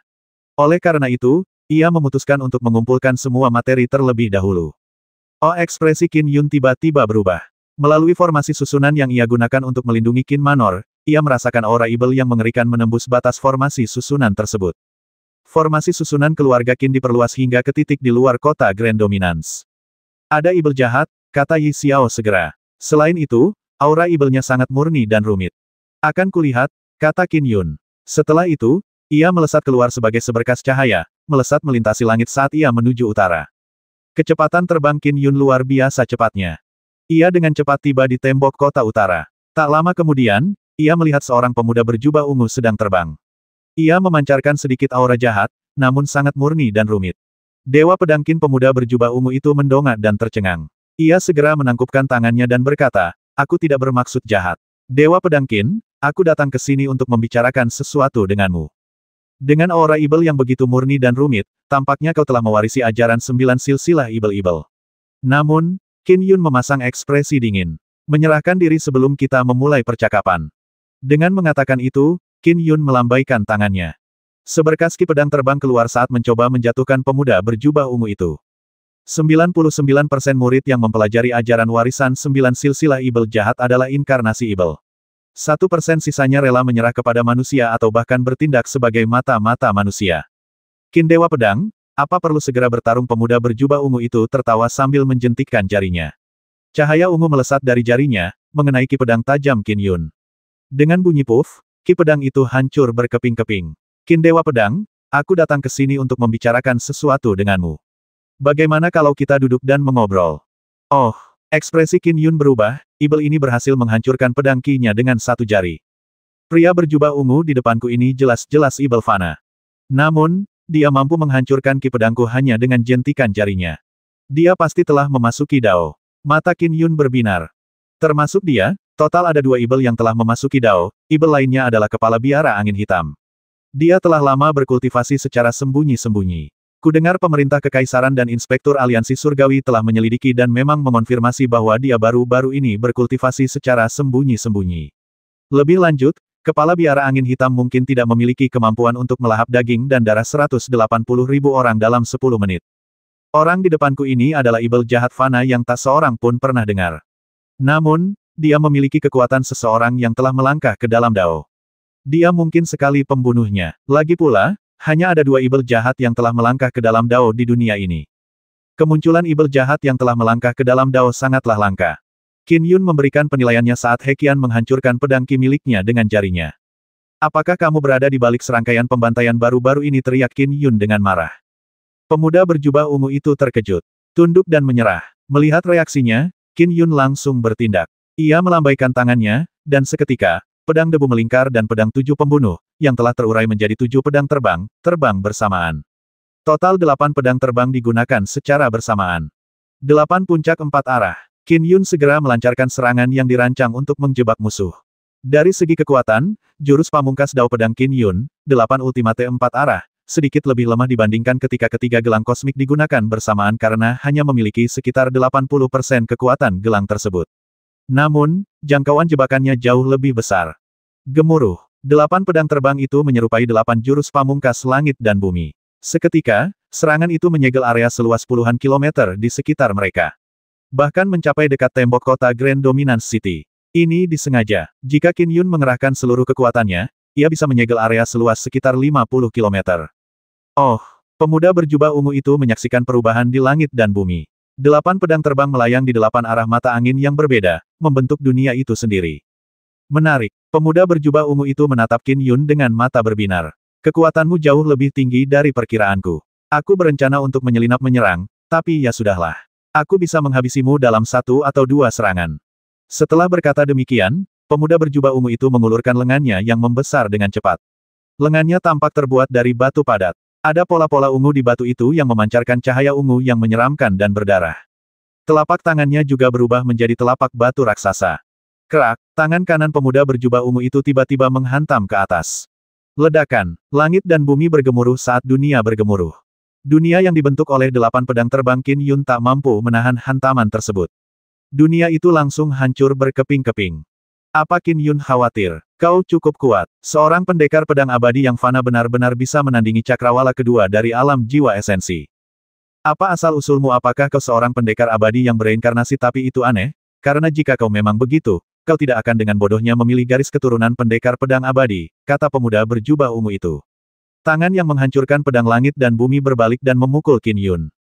Hembusan angin ungu bersiul di antara celah-celah jari-jarinya. Angin itu memiliki kekuatan yang mengerikan. Qin Yun merasa khawatir. Qin Yun sama sekali tidak memikirkan ibel-ibel fana.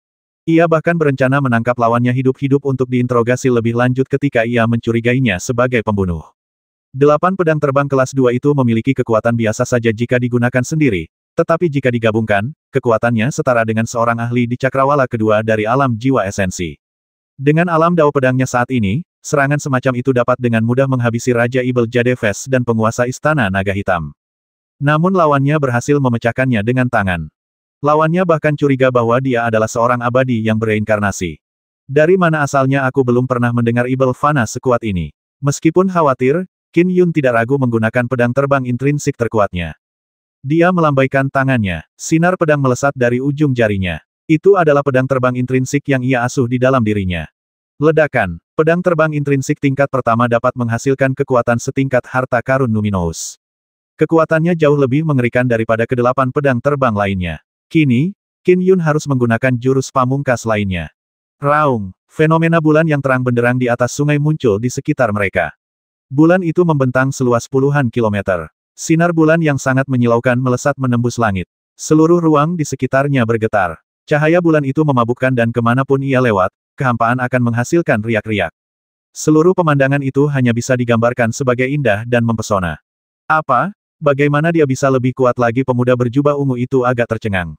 Ia langsung melihat menembus sinar bulan dan menemukan pedang terbang intrinsik yang berbentuk benang di dalamnya. Dia bahkan sudah mencapai tahap menciptakan riak di kehampaan. Bulan cerah di atas sungai. Mata Qin Yun dipenuhi dengan ketajaman. Bright Moon Over River yang sekarang benar-benar tak tertandingi saat pertama kali diciptakan. Jauh lebih dalam dan jauh lebih kuat. Bam! Telapak batu raksasa menghantam kilatan pedang bulan. Terdengar ledakan keras saat pedang terbang itu terlempar mundur. Telapak batu itu pun berhenti. Makhluk asli dunia ini, yang bahkan dengan bodohnya memilih menjadi pendekar pedang abadi, sekuat ini hanya setelah beberapa dekade berkultivasi. Dan bagaimana aku bisa dibandingkan dengannya padahal aku sudah puluhan ribu tahun berkultivasi? Pemuda berjubah ungu itu merasa tidak senang. Aku paling benci para jenius seperti itu. Kau harus mati. Seorang jenius yang mati adalah jenius terbaik. Pada saat itulah, pemuda berjubah ungu itu mengerahkan segenap kemampuannya. Ledakan. Telapak batu yang tampak goyah itu kembali menyerang dengan kuat. Kali ini, kekuatannya jelas lebih mengerikan. Bahkan menyebabkan kekosongan terdistorsi saat melewatinya. Jika riak Qin Yun di kekosongan dianggap fluktuasi kecil, maka telapak tangan pemuda berjubah ungu itu melesat menembus kekosongan seperti ledakan. Jelas lebih mendominasi. Tidak bagus. Sekilas, Qin Yun tahu bahwa ia jauh lebih lemah dari kekuatan yang akan datang. Ini pertama kalinya ia bertemu manusia yang lebih mengerikan daripada dirinya. Tanpa sempat mempertimbangkan asal-usul lawannya, ia hanya bisa menanggapi serangannya. Master Leluhur Zhang, aku telah bertemu dengan Ibel Fana yang sangat jahat. Kekuatannya sangat mengerikan. Dia jauh lebih kuat daripada Ibel Surgawi rata-rata. Aku menduga dialah pembunuh yang telah menghabisi ratusan ribu manusia. Qin Yun segera memberitahu makhluk terkuat yang dikenalnya melalui token inspeksi surgawi yang ia simpan rapat-rapat Master Leluhur Zhang dari cabang Cakrawala Ilahi.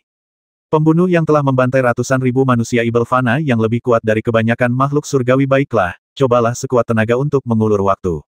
Aku akan bergegas ke sana secepat mungkin, jawab leluhur Master Zhang segera. Leluhur Master Zhang tahu betul bahwa, menurut berita yang diberikan oleh Kaisar Manusia, pembunuh misterius itu kemungkinan besar akan membawa malapetaka. Bagaimana mungkin dia membuang waktu sedetik pun? Sambil mengalihkan perhatiannya untuk menyampaikan pesan, Qin Yun tidak berhenti sama sekali. Ia masih menghadapi hantaman dahsyat dari telapak batu raksasa itu. Ayo, ayo, ayo, Qin Yun melambaikan tangan kirinya dan seketika, 3 gelang hitam berterbangan secara berurutan. Gelang kosmik dapat menjebak musuh sekaligus digunakan untuk menyerang. Saat menyerang, gelang kosmik dapat menggunakan kekuatan dari dunia saku di dalamnya untuk menghancurkan musuh. Ledakan, ledakan, ledakan. Dengan mengerahkan seluruh tenaga Qin Yun, ketiga gelang kosmik itu menghantam berulang kali. Setiap serangan seakan menggetarkan dunia. Namun, telapak batu itu justru melambat. Ia masih menyerangnya dengan angkuh. Gelang-gelang itu adalah harta karun Dharma yang luar biasa. Pemuda berjubah ungu itu sekilas memperhatikannya. Qin Yun ini telah membasmi ibel-ibel jahat di dunia dan telah mengumpulkan pahala yang besar. Ia dicintai oleh takdir karena takdir memancarkan cahayanya. Ia memiliki banyak harta karun, tetapi semuanya akan segera menjadi milikku. Di awal pertempuran di luar kota dominasi agung, pemuda berjubah ungu menghancurkan 8 arah tertinggi dengan telapak tangannya. Hal itu menyebabkan keributan yang cukup besar. Sedemikian rupa sehingga Yi Xiao, yang mengendalikan formasi susunan keluarga Qin, merasakannya. Keributan yang hebat. Kakak Yun seharusnya bisa dengan mudah mengalahkan Ibel Fana. Yi Xiao segera terbang keluar dari kediaman keluarga Qin dan menuju ke utara. Ia mengamati dari kejauhan. Pada saat yang sama, aliran cahaya lain terbang keluar dari rumah keluarga Hong. Hong Lingtonglah yang juga merasakan ledakan dahsyat di luar kota. Begitu ia terbang, ia menatap ke kejauhan. Meskipun berada puluhan kilometer jauhnya, ia bisa melihat pertempuran sekilas. Ekspresinya tak bisa dielakkan. Kakak ipar, Hong Lingtong segera bergegas ke sisi Yi Xiao. Sambil menyembunyikan kekuatannya, ia masih bisa terbang ke tembok kota Grand Dominance City untuk menghentikannya. Keduanya berdiri di depan tembok kota dan menyaksikan pertempuran dari kejauhan. Ini Yi Xiao menatap kejauhan dengan kaget. Telapak batu raksasa itu tampak seperti pilar batu dunia. Telapak batu itu memancarkan kekuatan yang luar biasa dan mengerikan saat bergerak. Saat Qin Yun menggunakan 3 gelang kosmik, ia kembali melepaskan pedang terbangnya. Ia jelas berada dalam kondisi yang sangat menyedihkan. Saudara Yun benar-benar dirugikan. Yi Xiao merasa sulit mempercayainya. Kakak ipar, kau tidak boleh pergi ke sana. Kau hanya akan membebani kakak Qin. Hong Lingtong segera menghentikannya. Di saat yang sama, ia juga menyaksikan pertempuran itu dengan cemas. Ia merasakan gelombang gejolak yang bergolak di hatinya. Pertarungan yang begitu mengerikan membuatnya tercengang. Pria berjubah ungu itu adalah Ibel Fana yang jahat dengan kekuatannya yang seperti ini. Apakah dia malapetaka yang selama ini kucari kakak Qin Yun, seorang pendekar pedang abadi, apakah ia juga sekuat itu? Hong Lingtong berpengetahuan luas tentang banyak hal namun, dia tercengang oleh percakapan yang terjadi di hadapannya. Pria berjubah ungu itu adalah Ibel Fana yang jahat dengan tubuh inti emas kongenital, namun ia mampu menghasilkan kekuatan yang bahkan belum mencapai alam jiwa esensi cakrawala ketiga, pikir Hong Lingtong sambil mengamati. Jika ia dengan cepat meningkatkan kekuatan Vian Celestialnya, meningkatkan kekuatan Dharma tubuhnya, dan menemukan harta Dharma yang cocok dan lebih kuat, ia mungkin akan mampu menghasilkan kekuatan yang setara dengan puncak alam jiwa esensi cakrawala ketiga. Dengan kekuatan seperti itu, mungkin saja dia adalah Dewa Langit kuno yang turun dari alam lain, pikir Hong Lingtong. Kekuatan tempur di puncak alam jiwa esensi cakrawala ketiga sudah sangat mengerikan. Kekuatan seperti itu di zaman kuno bahkan bisa menandingi Dewa Langit. Lebih jauh lagi, dalam hal ranah jiwa esensi cakrawala ketiga puncak masa kini lebih kuat daripada Dewa Langit yang baru dipromosikan di zaman kuno. Satu-satunya perbedaan adalah tubuh dan kekuatan Dharma Dewa Langit jauh lebih tinggi daripada jiwa esensi cakrawala ketiga. Oleh karena itu, ranah jiwa esensi cakrawala ketiga puncak masa kini hanya sedikit lebih kuat daripada Dewa Langit tahap awal kuno. Jika Qin Yun masih berada di dunia pertama dalam mimpinya selama 100 tahun, wilayah kekuasaannya saat ini sudah cukup baginya untuk menerobos ke wilayah Dewa Langit. Sangat sulit bagi Vien Celestial alam lain untuk turun ke dunia. Jiwa mereka akan langsung mengundang hukuman surgawi. Hukuman ini hanya berhasil jika mereka mendapatkan tubuh yang dapat menampung jiwa mereka dengan sempurna dan memungkinkan mereka terhindar dari hukuman surgawi, pikir Hong Lingtong yang kebingungan. Tubuh yang dapat menampung jiwa Vien Celestial alam lain dengan sempurna sangatlah langka. Terlebih lagi, kepemilikannya harus terjadi lintas dunia. Pemilik asli tubuh tersebut harus bersedia menyerahkan tubuhnya. Kepemilikan paksa akan terlalu rumit. Meskipun Vien Celestial alam lain itu kuat, saudara Qin bahkan lebih mengesankan jika dibandingkan. Bakat saudara Qin Yun bahkan lebih tinggi dariku. Sayangnya, dia memilih garis keturunan pedang abadi. Hong Lingtong mendesah diam-diam. Kalau tidak, mengingat dia memiliki kekuatan seperti itu setelah baru saja melangkah ke Dao, tidak akan sulit baginya untuk menjadi seorang Sky Immortal di masa depan. Yi Xiao memperhatikan dengan cemas dari samping. Wilayah kekuasaannya relatif lebih rendah. Hingga saat ini, ia belum mencapai wilayah inti emas Conate. Namun, ia juga bisa merasakan bahwa pertempuran antara suaminya dan pria berjubah ungu itu terlalu intens. Ledakan yang dihasilkan dari pertempuran itu sangat mengerikan. Ledakan itu mengikis beberapa lapisan tanah itu sendiri. Hong Lingtong bukan satu-satunya yang tercengang. He Qian, yang berjubah ungu, juga sama terkejutnya. Awalnya ia mengira mengalahkan Qin Yun dalam satu atau dua serangan akan mudah. Namun, ia tidak pernah mempertimbangkan kemungkinan Qin Yun sekuat itu. Diiringi suara gemuruh, lengan raksasa yang menyerupai pilar di langit itu berayun-ayun. Saat telapak batu itu menghantam, Qin Yun tetap berada dalam situasi berbahaya. Samsara, pedang terbang intrinsiknya terbang sekali lagi, tetapi di alamnya saat ini, Samsara bahkan tidak mengeluarkan 10% pun dari kekuatan jiwanya. Namun, kekuatannya 50% lebih tinggi daripada Bright Moon Over River. Kekuatannya tidak lagi meningkat pesat dibandingkan saat ia masih di alam Paramon. Jelas, semakin tinggi alamnya, semakin lemah peningkatannya saat menggabungkan emosi Paramonnya ke dalam serangan habis-habisan. Bam! Telapak batu raksasa itu kembali menghempaskan pedang terbang Qin Yun. Selamat bertemu. Serangan berkabut itu bergerak dengan lincah dan mistis saat berputar mengelilingi telapak batu untuk menargetkan pria berjubah ungu. Namun, kelima jari telapak batu itu mulai membentuk jurus jari yang rumit. Saat kelima jari itu bergerak, area di sekitarnya runtuh. Akhirnya, salah satu jari mengetuk pedang terbang itu, membuatnya terlempar mundur. Perpisahan yang menyedihkan. Mata Qin Yun tampak bingung saat ia melancarkan serangan terkuatnya sejauh ini. Setelah langkah terakhirnya dalam Dao, Qin Yun secara alami menciptakan lebih banyak jurus mematikan untuk seni pedang hujan berkabutnya. Dan dalam hal kekuatan murni, yang terkuat adalah perpisahan yang menyedihkan. Pertemuan bahagia yang paling tak terduga dan perpisahan yang paling menyedihkan adalah serangan yang ia ciptakan berdasarkan hubungan yang ia bentuk dengan putranya, Meng Huan. Hubungan yang berlangsung selama 50 tahun. Qin Yun merawatnya sejak Meng Huan masih bayi yang cerewet. Ia menyaksikannya tumbuh dewasa. Saat Meng Huan masih kecil, ia secara pribadi memegang tangannya dan mengajarinya ilmu pedang. Selama masa pemberontakan Meng Huan, Qin Yun selalu mengkhawatirkannya. Meskipun tak terkalahkan di dunia itu, ia terkadang tak berdaya melawan putranya. Ketika Meng Huan masih tertutup, Qin Yun menguatkan hatinya dan memaksanya pergi berpetualang. Saat berpetualang, Qin Yun tidak dapat menahan diri untuk tidak mengerahkan domain Dao-nya untuk mengawasinya. Meskipun telah mengalami dua dunia dalam mimpinya selama 100 tahun, Qin Yun memiliki perasaan yang paling kuat terhadap putranya, Meng Huan. Saat itu, hatinya setenang air dan sedingin cermin es. Namun, ia dipenuhi kekhawatiran. Ketika ia kembali ke dunia asalnya, kondisi pikirannya yang semula pulih. Gelombang emosi yang mengikutinya membuat Qin Yun menangis tak henti-hentinya. Dia tahu bahwa bahkan jika Huan Er dapat menghancurkan kehampaan dan naik, peluang mereka bertemu lagi tetap sangat rendah. Itu mungkin bisa menjadi perpisahan abadi. Pertemuan yang membahagiakan, perpisahan yang menyedihkan. Perpisahan yang menyedihkan memiliki kekuatan yang bahkan melampaui samsara. Beban yang ditanggung jiwa pun lebih besar. Ledakan, serangan itu membuat telapak batu itu berhenti sejenak. Ia bahkan goyah ketika ketiga gelang kosmik menghantamnya dengan cepat. Oh He Qian semakin marah ketika melihat kejadian ini. Apa kau masih mencoba melawan tanpa alasan mati saja? Telapak batu menyerang sekali lagi. Serangan ini pun tak berguna memang, selalu ada orang yang lebih baik di dunia ini. Qin Yun telah melancarkan semua jurus pamungkasnya berturut-turut, tetapi semuanya berhasil diblok. Terutama ketika Sorrowful Parting gagal mendapatkan keuntungan, ia tahu ada celah besar di antara mereka. Bam, bam, bam. Meskipun ketiga gelang kosmik menyerang, berulang kali, mereka berhenti setelah melemah. Ketika telapak batu raksasa itu terus-menerus menghantam Qin Yun lagi, Hong Lingtong dan Yi Xiao yang berada di kejauhan menjadi khawatir. Kilatan pedang siklus. Qin Yun memberi perintah mental.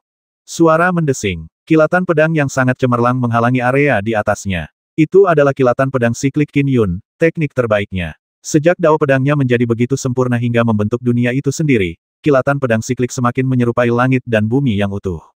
Bahkan lebih sempurna lagi. Bam! Telapak tangan batu itu menghantam penghalang kilatan pedang, menyebabkan kilatan pedang mengalir melintasi penghalang saat mereka berhasil menahan serangan itu. Apa dia berhasil menahannya? He Qian terkejut. Coba kulihat berapa kali kau bisa menahan seranganku. Hancurkan! Bam! Bam! Bam! He Qian mengayunkan telapak batu raksasanya dengan liar, menyerang berulang kali. Dalam sekejap mata, ia menyerang lebih dari 10 kali. Kekuatannya mampu menghancurkan dunia. Hong Lingtong dan Yi Xiao yang menyaksikan dari kejauhan tampak ketakutan. Hong Lingtong tak kuasa menahan diri untuk berpikir, kita berdua memiliki inti emas Conate. Aku lebih unggul dalam hal lain, tetapi dalam hal serangan frontal, aku bukan tandingan ibel jahat ini. Teknik pedang pertahanan Qin Yun ini lebih mengesankan daripada serangannya. Ekspresi He Qian berubah jahat. Awalnya dia mengira bahwa dia dapat dengan mudah menghancurkan seorang manusia biasa yang menggunakan pedang abadi hingga mati dan merampas harta bendanya. Dia tak pernah menyangka tulang itu begitu sulit dikunyah.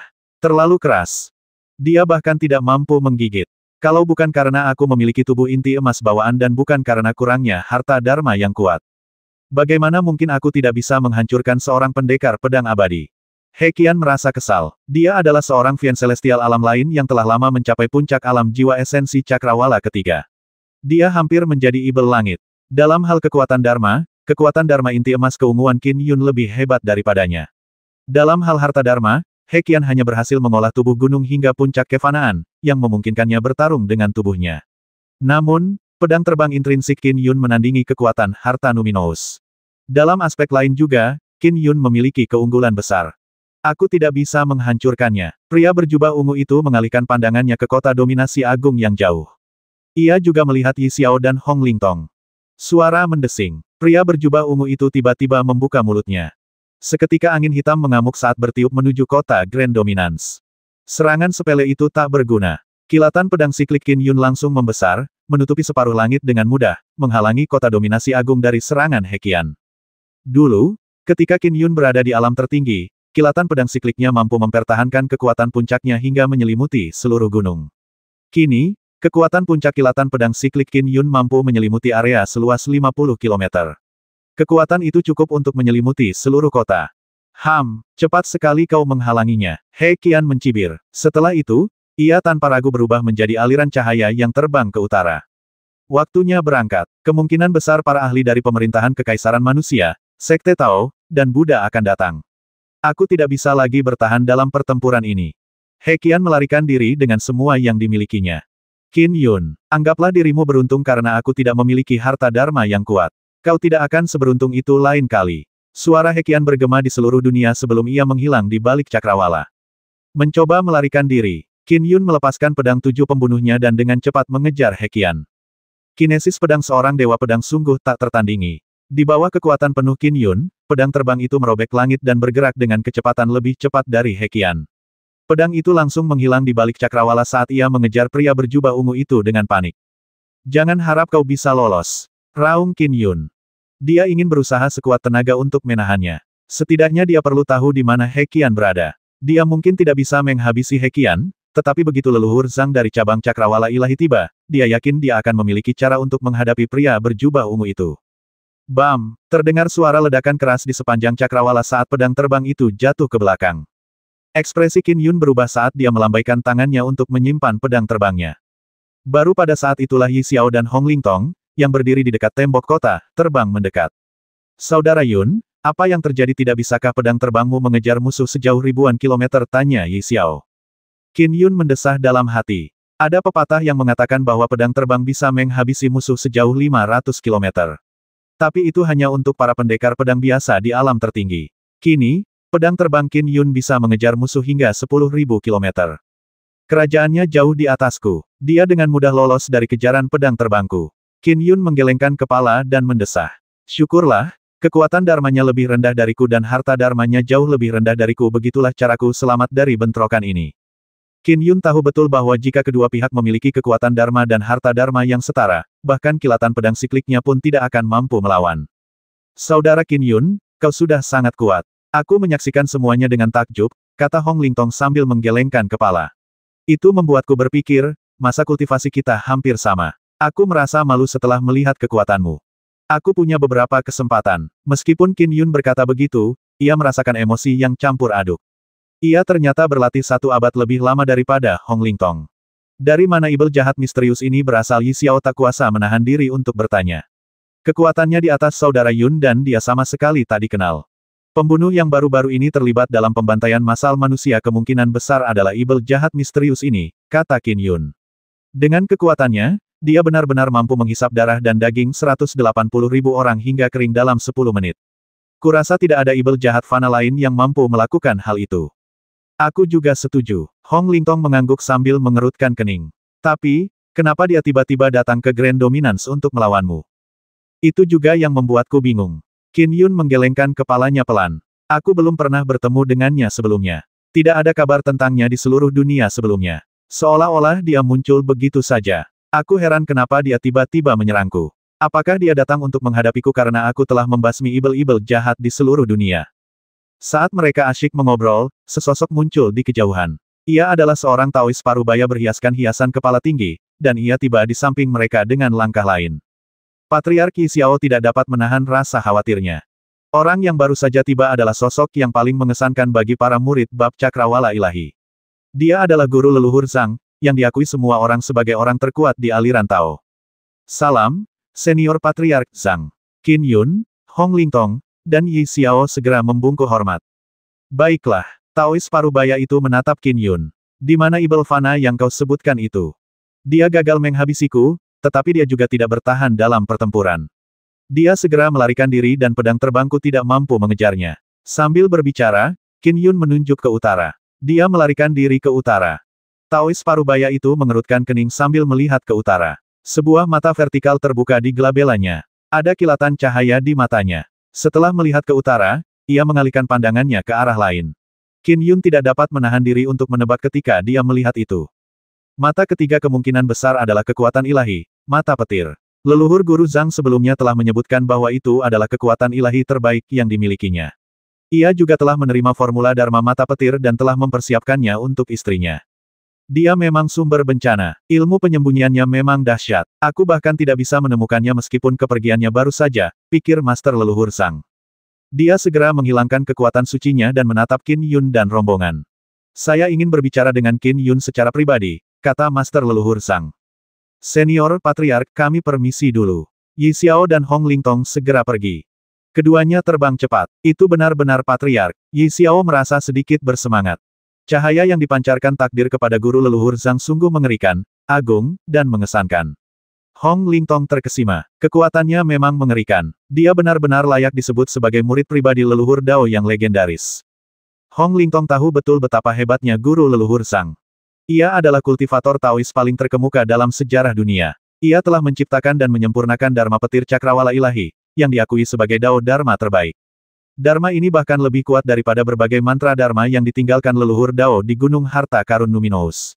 Tentu saja, hal itu karena leluhur Dao hanya mewariskan formulasi Dharma yang paling dasar, dan menyerahkan penelitian serta pengembangannya kepada generasi mendatang.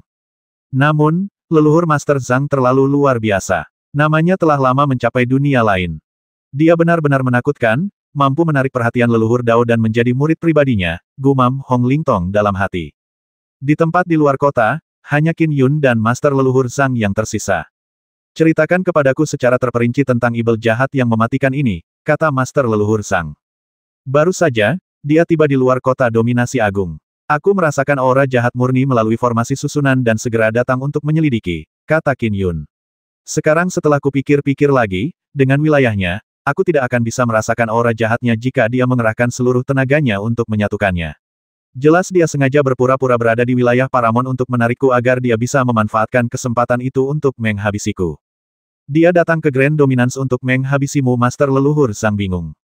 Aku percaya begitu. Qin Yun mengangguk. Dilihat dari pertempurannya, tak diragukan lagi pria berjubah ungu itu menginginkannya mati. Ia menyerang lebih dari 10 kali dengan telapak tangannya di saat-saat terakhir, sebelum akhirnya pergi ketika ia menyadari tak bisa berbuat apa-apa terhadap kilatan pedang siklik. Dia tidak dapat menghancurkan kilatan pedang siklik milikku jadi dia langsung pergi, kata Qin Yun. Dia berhati-hati. Master leluhur Zhang menatap Qin Yun. Dari sisa aura di sekitar sini, bahkan aku pun terkejut dengan kekuatanmu. Alam mana yang telah kau capai apakah domain Daomu 15 km apa itu? Wilayah Dao seluas 25 km, kata Qin Yun namun dia merasa takjub dalam hati. Bisakah dia menentukan kekuatannya hanya dari sisa aura di sekitarnya? Kamu baru saja melangkah ke Dao dan wilayah Daomu sejauh 25 km leluhur Master Zhang tercengang. Itu karena patung kayu Amita yang kupilih. Aku baru saja menyelesaikan mimpi 100 tahun itu, jelas Qin Yun. Dengan apa yang kukumpulkan dari 100 tahun itu, aku mengambil langkah terakhir menuju Dao setelah kembali ke dunia asalku, mencapai alam ini. Leluhur Master Zhang memandang Qin Yun dan tak dapat menahan diri untuk bertanya, apakah kamu yakin kamu bukan reinkarnasi dari makhluk abadi? Bereinkarnasi bisakah seorang kultivator bereinkarnasi? Qin Yun bingung. Ya, mereka bisa. Master leluhur Zhang memandang Qin Yun. Namun, aku yakin kau adalah seorang kultivator asli dunia ini. Kau jauh lebih kuat daripada makhluk abadi yang bereinkarnasi. Begitu makhluk abadi yang bereinkarnasi membangkitkan ingatan mereka, mereka akan memulihkan alam mereka. Alam yang mereka peroleh kembali akan sama dengan yang mereka peroleh di inkarnasi sebelumnya. Namun, untuk meningkatkannya lagi akan sangat sulit. Kau berbeda dari mereka. Kau baru saja berkultivasi dalam waktu singkat. Kau baru saja melangkah ke dalam Dao, jadi peningkatan akan lebih mudah. Apakah ada makhluk abadi yang bereinkarnasi di dunia kita sekarang? Qin Yun dipenuhi pertanyaan.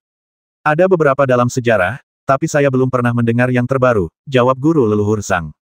Jangan iri pada makhluk abadi yang bereinkarnasi. Jika mereka tidak dipaksa, siapa yang mau bereinkarnasi jika mereka tidak pernah terbangun, mereka akan selamanya terjebak dalam samsara.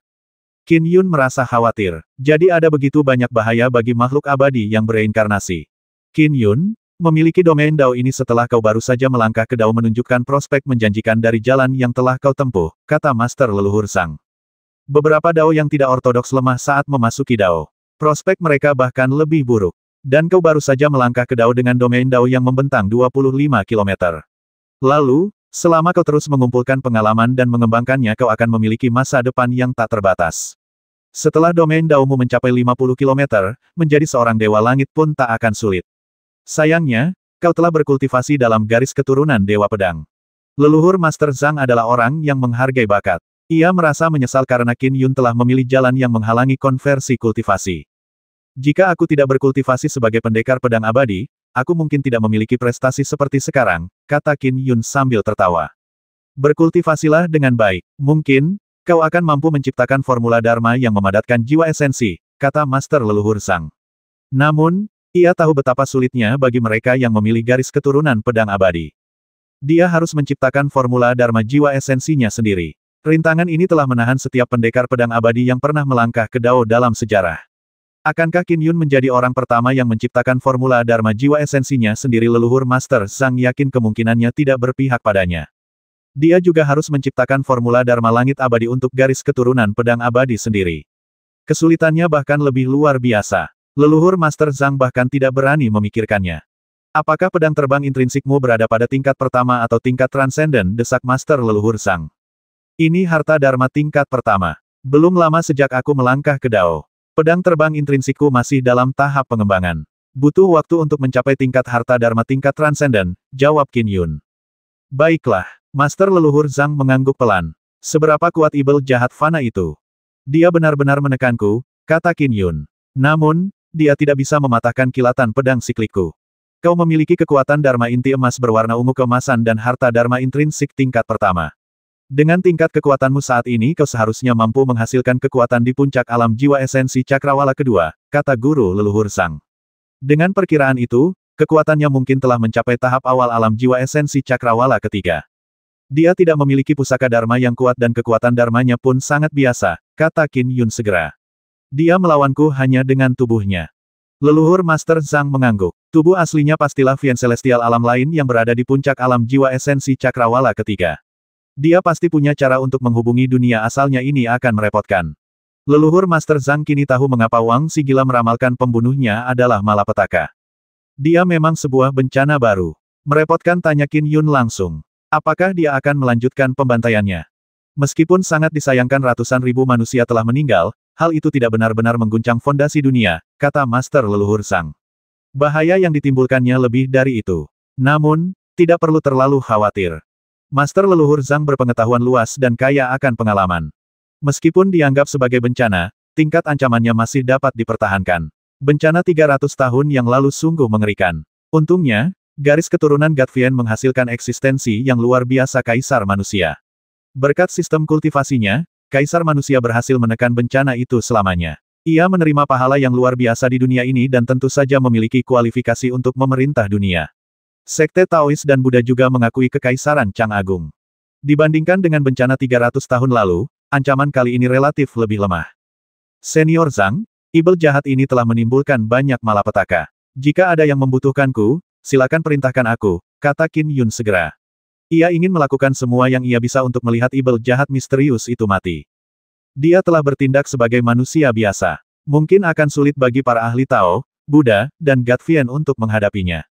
Master Leluhur Zhang mengangguk. Jika kau membutuhkannya, aku akan memberitahumu. Berkultivasilah dengan baik. Kau akan lebih percaya diri dalam menghadapi ibel jahat itu, semakin kuat dirimu. Ya, Qin Yun mengangguk. Memang ada jurang pemisah yang amat lebar antara dia dengan setan yang keji itu.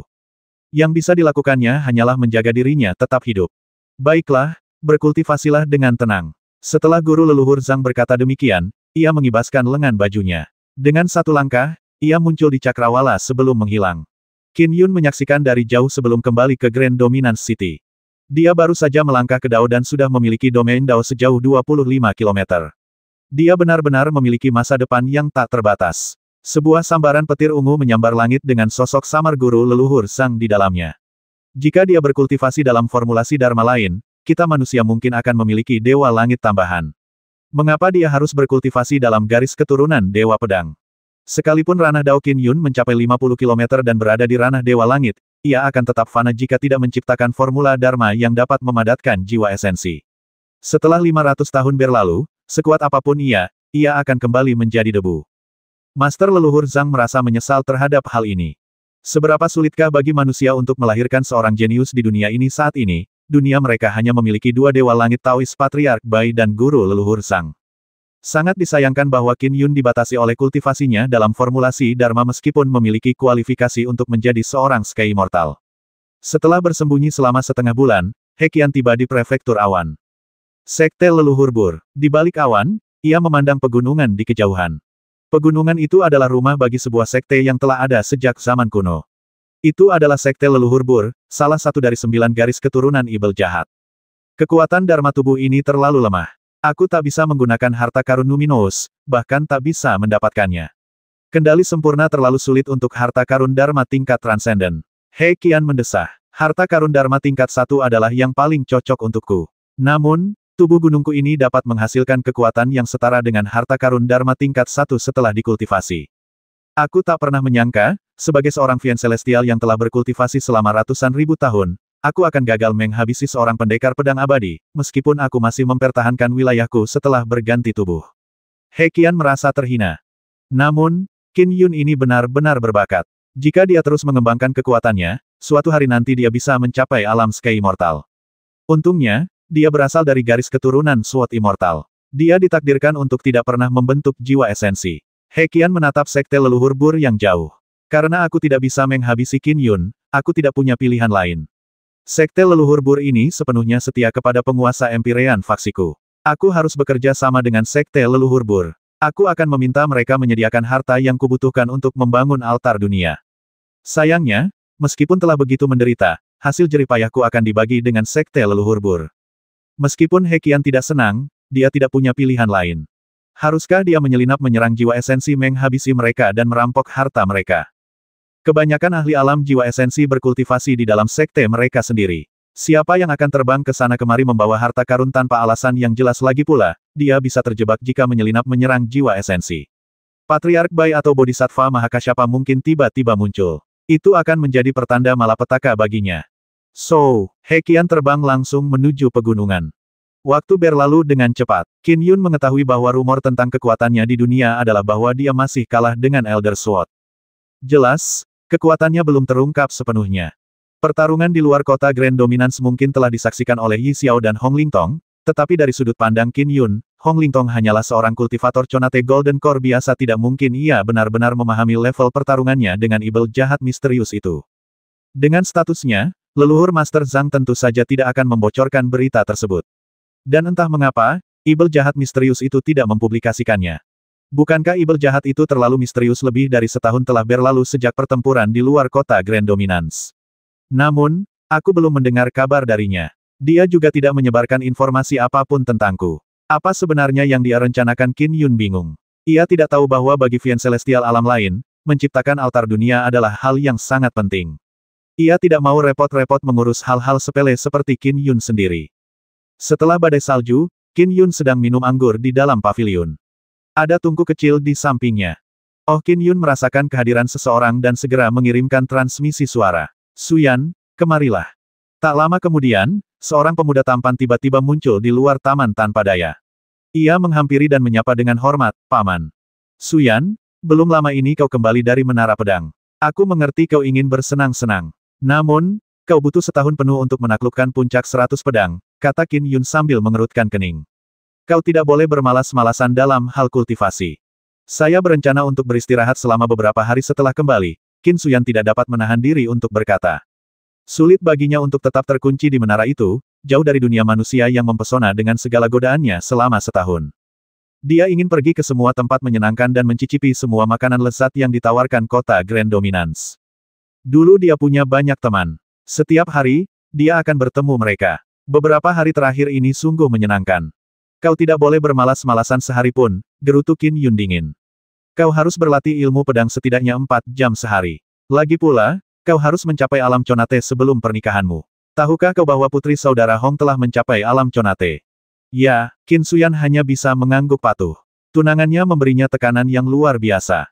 "Kamu boleh pergi," perintah Qin Yun. Baru setelah itu Qin Suyan pergi dengan patuh. Di antara seluruh keluarga Qin, dia paling takut pada Paman Yun. Hanya sekilas pandang saja membuat jantungnya berdebar kencang. Mendesah. Qin Yun menggelengkan kepalanya pelan. Keponakan laki-laki dan perempuannya terlalu kurang. Mereka dimanja dan dimanja sejak kecil. Mereka dibesarkan dalam kondisi terbaik. Harta herbal yang mereka terima jauh lebih banyak daripada di dunia kedua dari mimpinya selama 100 tahun. Keponakannya, Qin Suyan, relatif lebih baik, tetapi ia belum menembus alam bawaan. Dibandingkan dengan Huan Er, mereka jauh lebih rendah, pikir Qin Yun. Di dunia kedua dalam mimpinya selama 100 tahun, Meng Huan benar-benar jenius terbaik di dunia itu selain Qin Yun. Meng Huan melangkah ke Dao pada usia 48 tahun. Ia memiliki ranah Dao sepanjang 5 kilometer. Meskipun ranah Dao itu biasa saja, mencapainya di usia tersebut sudah luar biasa. Huan Er selalu terobsesi dengan ilmu pedang. Dia bahkan sampai hampir tidak bisa bicara beberapa kalimat sehari. Dia membuatku sangat takut sampai-sampai aku harus memaksanya meninggalkan rumah. Bahkan setelah berkeluarga, dia masih terobsesi dengan ilmu pedang, pikir Qin Yun. Sedangkan Suyan dan Subing, mereka membutuhkanku untuk mendorong mereka berlatih. Mereka jauh lebih rendah daripada Huan Er. Setelah mengajar Huan Er, Qin Yun jengkel saat melihat Subing dan Suyan lagi. Sebulan setelah Qin Suyan kembali dari Menara Pedang, hari kelima tahun baru. Qin Yun dan istrinya, Yi Xiao, sedang bersantai di kota dominasi agung. Karena tahun baru, kota dominasi agung lebih ramai dari biasanya. Ada banyak pertunjukan teater dan akrobatik. Suara tawa anak-anak terdengar di mana-mana. Wangi sekali. Qin Yun sedang makan roti kukus berisi daging. Yi Xiao memperhatikannya sambil tertawa. "Yang kau suka cuma makan.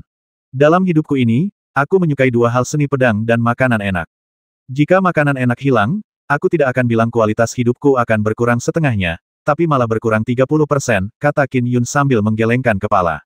Tak lama kemudian, ia melahap seluruh roti itu. Ada manfaat lain dari berkultivasi. Aku bisa makan sepuasnya. Aku tidak akan merasa kembung sebanyak apapun yang kumakan. Ini benar-benar membuat iri para pencinta kuliner. Pada level Qin Yun, ia bisa tetap hidup meski tidak makan atau minum. Sebaliknya, ia tidak merasa kembung karena terus-menerus makan dan minum. Ada manisan buah di depan. Sudah lama aku tidak memakannya. Ayo pergi. Aku beli satu. Kamu mau? Qin Yun mulai berjalan ke toko di depan. Baiklah, belikan aku satu juga, kata Yi Xiao. Oh, Qin Yun mengerutkan kening. Apa yang terjadi? Yi Xiao bingung. Qin Yun merasakan getaran halus dari pedang terbang intrinsik di dalam dirinya. Sudah lebih dari setahun dan pedang terbang intrinsiknya telah menyerap banyak harta karun. Semua harta karun itu jika ditotal sedikit melebihi harga harta karun Dharma tingkat transenden. Untungnya, ia telah meraup untung besar di Gua Naga Kuning, surga yang memungkinkannya menghabiskan sebanyak itu. Pedang terbang intrinsikku akhirnya mencapai puncaknya. Aku perlu menyerap lebih banyak harta sebelum pedang itu menembus batas, kata Qin Yun. Kau bisa menembus harta Dharma tingkat transenden, Yi Xiao gembira. Ini pedang terbang intrinsik tingkat transenden ketiga dalam sejarah, kan? Ya, Qin Yun mengangguk sambil tersenyum. Ia sangat senang pedang terbangnya juga bisa mencapai tingkat transenden. Kekuatannya akan meningkat lagi setelah pedang terbang intrinsiknya berhasil menembus batas. Namun, ini satu-satunya cara baginya untuk mencapai peningkatan kekuatan yang cepat dalam waktu singkat. Lalu, bagaimana dengan peningkatan yang terjadi selanjutnya itu jauh lebih sulit. Peningkatan ranah daunnya membutuhkan waktu. Setelah pedang terbangnya mengalami terobosan, ia bisa menuju ke Istana Naga Langit Kuno. Semuanya sesuai rencana. Haruskah kita kembali sekarang, tanya Yi Xiao. Tidak usah terburu-buru. Ayo kita makan manisan buahnya dulu sebelum kembali. Qin Yun tertawa sambil pergi berbelanja. Setelah selesai berjalan-jalan di sekitar kota bersama istrinya, Qin Yun mengasingkan diri setelah kembali ke Qin Manor. Di ruang kultivasinya, terdapat tumpukan besar harta karun yang panjangnya sekitar 50 kaki. Sebagian besar harta karun tersebut berbentuk seperti batu bata dan masing-masing panjangnya hampir 3 kaki. Material-materialnya besar dan sangat cocok untuk diserap oleh pedang terbang intrinsik saat ia menerobos. Bersenandung, pedang terbang intrinsik, pedang hujan berkabut, melayang di atas harta karun ini seolah-olah mimpi atau ilusi. Pedang itu melayang di sana seperti hujan berkabut yang namanya berasal darinya. Qin Yun, yang sedang duduk bersila, mengedarkan formula dharmanya. Diiringi dengungan pedang, cahaya mengalir di permukaan pedang terbang intrinsik. Sejumlah besar titik cahaya terus-menerus menyerbu pedang terbang itu dengan kecepatan yang mencengangkan.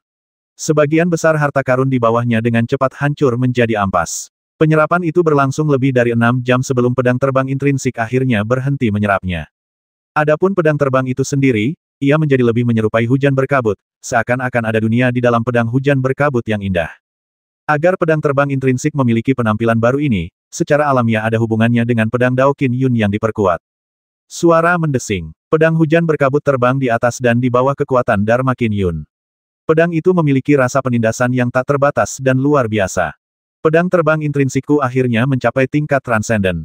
Qin Yun mengulurkan tangannya saat pedang hujan berkabut menyusut menjadi 3 inci dan mendarat di telapak tangannya. Jika aku menambahkan kekuatanku padanya, kekuatannya akan lebih unggul daripada harta karun Numinous biasa. Namun, tidak diketahui apa pembagian harta karun Numinous secara rinci. Meskipun ia telah mengalami 2 dunia lain melalui mimpinya selama 100 tahun, senjata-senjata di dunia pertama terlalu sederhana. Satu-satunya keunggulannya adalah bahan-bahan berkualitas tinggi yang digunakan untuk membuatnya. Lagi pula, leluhur Dao belum menyampaikan ajarannya ke dunia itu. Sedangkan untuk dunia kedua, tidak banyak yang bisa dikomentari tentang senjata mereka. Mereka bahkan tidak memiliki makhluk abadi, jadi wajar saja jika senjata yang mereka gunakan cukup mendasar. Adapun dunia asalnya, ada harta karun Numinous. Dari tanah suci Taois dan Buddha, kediaman abadi, ras naga 4 lautan, dan istana setan langit, siapa di antara mereka yang tidak memiliki beberapa harta karun Numinous? Bahkan sekte gunung pemandangan yang melemah pun menyimpan harta karun Numinous, jimat api ilahi Tuita, di kediaman abadi yang pemandangan di masa lalu. Misalnya, jika Qin Yun bisa mendapatkan sisa mayat Vien Celestial alam lain dari istana naga langit kuno, ia juga akan mendapatkan 3 gelang kosmik lainnya. Keenam gelang kosmik yang digabungkan akan membentuk satu set yang merupakan harta karun Numinous. Ia kemudian akan dianggap memilikinya. Memang benar bahwa beberapa orang memiliki beberapa harta Numinous, tetapi harta Numinous tetap saja sangat langka. Di dunia, hanya mereka yang termasuk dalam kelompok ahli terkuat seperti Patriark Yi atau penguasa Gunung Cloud Vien yang akan memiliki harta karun Numinous. Sedangkan yang lebih lemah hampir tidak ada dari mereka yang memiliki harta karun Numinous, kecuali mereka beruntung. Misalnya, kekuatan Qin Yun dengan pedang terbang intrinsik yang dimilikinya saat ini memungkinkannya mencapai tahap awal alam jiwa esensi cakrawala ketiga. Namun, hingga hari ini, ia bahkan belum memiliki satu pun harta karun Numinous. Terlalu sedikit harta karun Numinous di dunia. Oleh karena itu, dunia asalnya tidak memiliki sarana untuk mengembangkan pembagian tingkatan harta karun Numinous. Namun, harta karun Numinous Patriark Bai, siklus surgawi bintang, telah diakui sebagai harta karun Numinous terbaik di dunia. Patriark Bai mengandalkannya untuk melindungi hidupnya dari zaman kuno hingga saat ini. Ia adalah manusia tertua yang masih hidup hingga saat ini. Peningkatan kekuatan yang kualami setiap kali pedang terbang intrinsik menembus batas akhir semakin terasa. Qin Yun bisa merasakannya. Ya, dengan kekuatanku saat ini, pedang terbang kelas 2 atau 3 tidak terlalu berpengaruh. Bagi makhluk seperti leluhur Dao, mungkin tidak ada perbedaan antara cabang pohon dan pedang terbang bermutu harta karun luminous. Namun, bagi orang yang lebih lemah, senjata suci dapat meningkatkan kekuatan mereka 10 kali lipat, atau bahkan 100 kali lipat. Rasanya kekuatanku meningkat drastis. Jika aku bertemu ibel jahat misterius itu lagi, aku pasti bisa melawannya, pikir Qin Yun. Setelah beberapa saat membiasakan diri, Qin Yun menyimpan harta apapun yang tersisa di tanah dan meninggalkan ruangan. Hari sudah senja dan lentera-lentera tergantung di mana-mana di Qin Manor. Ada banyak tempat di Grand Dominance City di mana kembang api dapat terlihat melesat ke langit. Suara petasan berderak di berbagai tempat di sekitar kota. Hari itu adalah hari kelima tahun baru, menjelaskan kemeriahan perayaan tersebut. Seandainya saja dunia ini tidak memiliki pembunuhan yang tak terkendali. Qin Yun memandangi pemandangan yang meriah ini sambil berpikir. Di balik kedamaian dan kegembiraan ini, konflik dengan setan tak pernah berhenti. Keesokan harinya, Qin Yun meninggalkan Grand Dominance dan melesat menembus langit di tengah awan saat ia menuju ke barat. Saat ini, kemampuan seni transformasi sinar Qin Yun membuatnya jauh lebih cepat daripada sebelum ia melangkah ke Dao. Ia setara dengan para ahli jiwa esensi dunia dan kini dapat dianggap sebagai salah satu dari segelintir elit. Ia bahkan dapat bersaing dengan beberapa eksistensi di alam jiwa esensi cakrawala ketiga. Tentu saja, ini karena kemampuan seni transformasi sinar oleh seorang dewa pedang dirancang khusus untuk terbang. Misalnya, Patriarki, yang hanya berada di urutan kedua setelah leluhur Master Zhang di bab cakrawala ilahi, berada di alam yang jauh lebih tinggi daripada Qin Yun, tetapi kecepatannya hanya sedikit lebih cepat daripada Qin Yun. Kecepatan terbang seseorang sangat terkait dengan sistem kultivasi yang dimilikinya. Saya sudah sampai. Qin Yun tiba di Istana Naga Langit Kuno sekali lagi menggunakan pintu masuk rahasianya. Ia mengikuti jalan yang sudah dikenalnya dan langsung masuk. Ia melewati lorong-lorong dan koridor-koridor yang kumuh.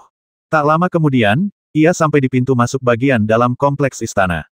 Berhenti. Seorang prajurit kekar setinggi 3 meter berbalut baju besi emas muncul. Ia memegang palu emas di masing-masing tangannya sambil memelototi Qin Yun dengan marah. Kau lagi. Baru beberapa tahun, tapi kau sudah di sini lagi. Apa kau ingin mati?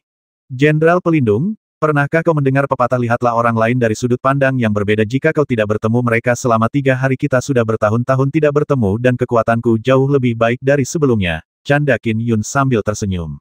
Naga langit kuno di Istana Naga sudah mati. Anak cucunya telah tiada. Meski begitu, Jenderal Pelindung ini harus mematuhi perintah untuk melindungi bagian dalam kompleks istana. Qin Yun merasa sedikit kasihan padanya. Sang Jenderal Penjaga juga memiliki sejumlah informasi intelijen. Melihat orang lain dari sudut pandang berbeda kalau sudah 3 hari tidak bertemu belum pernah dengar. Jenderal Penjaga menggeleng. Baiklah, kau sudah di sini sejak zaman dahulu. Mungkin saja kau belum pernah mendengar yang itu. Qin Yun terkekeh. Tapi, kau tak akan bisa menghentikanku kali ini. Oh manusia, kau cerewet sekali. Waktu itu, kau kabur setelah aku melempar paluku beberapa kali.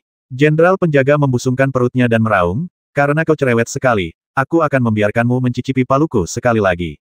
Setelah berkata demikian, kilat menyambar sang Jenderal Penjaga. Setelah itu, ia melemparkan salah satu palu emasnya.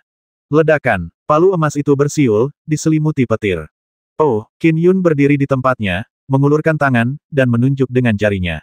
Seberkas ki pedang yang sangat tajam melesat dari ujung jarinya. Begitu melesat, ia melakukan manuver kusut dan bergetar yang rumit, membuat palu emas itu terguling mundur. Sang Jenderal Penjaga tidak dapat menahan diri untuk tidak melebarkan matanya saat melihat ini. Dengan kekuatannya, ditambah dengan peningkatan formasi susunan, dia biasanya bisa bertahan melawan siapapun yang berada di bawah alam jiwa esensi. Saat ini, karena susunan Istana Naga Langit Kuno, para makhluk abadi dan makhluk surgawi dilarang masuk. Dan jarang sekali bertemu manusia fana yang telah melangkah ke Dao dan mampu mengalahkannya. Kau mengalahkanku dengan secercah ki pedang. Jenderal Penjaga menatap Qin Yun. Baru beberapa tahun. Sebenarnya, sudah 100 tahun, desah Qin Yun. 100 tahun. Jenderal Penjaga bingung. Qin Yun tidak menjelaskan lebih lanjut dan langsung berjalan menuju pintu masuk. Jenderal Penjaga berusaha menghentikannya sambil berteriak, berhenti. Kalian dilarang masuk. Setelah berkata demikian, ia mencoba terlibat dalam pertempuran jarak dekat. Bam! Qin Yun menjentikkan lengan bajunya, dan ki pedang yang melonjak menyembur keluar. Lebih dari 10 sinar ki pedang menyelimuti Jenderal Penjaga dan melemparkannya ke sudut. Qin Yun berjalan melewati pintu masuk dan menuju bagian dalam kompleks istana. Fiuh. Jenderal penjaga terhuyung mundur 2 langkah sebelum menemukan pijakannya. Ia mengerutkan kening sambil menatap Qin Yun. Sosoknya menghilang sebelum ia muncul kembali di hadapan Qin Yun. Apakah kau masih mencoba menghentikanku? Qin Yun menatapnya. Manusia berandal. Jenderal penjaga menatap Qin Yun dan berkata tanpa daya, aku tidak bisa menghentikanmu memasuki pintu ini. Tidak ada yang bisa kulakukan. Namun, aku mendesakmu untuk tidak masuk. Istana bagian dalam adalah tempat tinggal Raja Naga dan anak-anak naganya. Banyak area penting Istana Naga ada di sana, semuanya dijaga ketat. Semakin penting tempatnya, semakin kuat formasi susunannya. Beberapa formasi susunan yang mengerikan dapat menjangkau area yang luas sambil mempertahankan kekuatannya, dengan mudah melindungi area penting. Jika kau memasuki area penting ini dan tergoda untuk mencuri harta karun Istana Nagaku, kau mungkin akan kehilangan nyawamu. 320.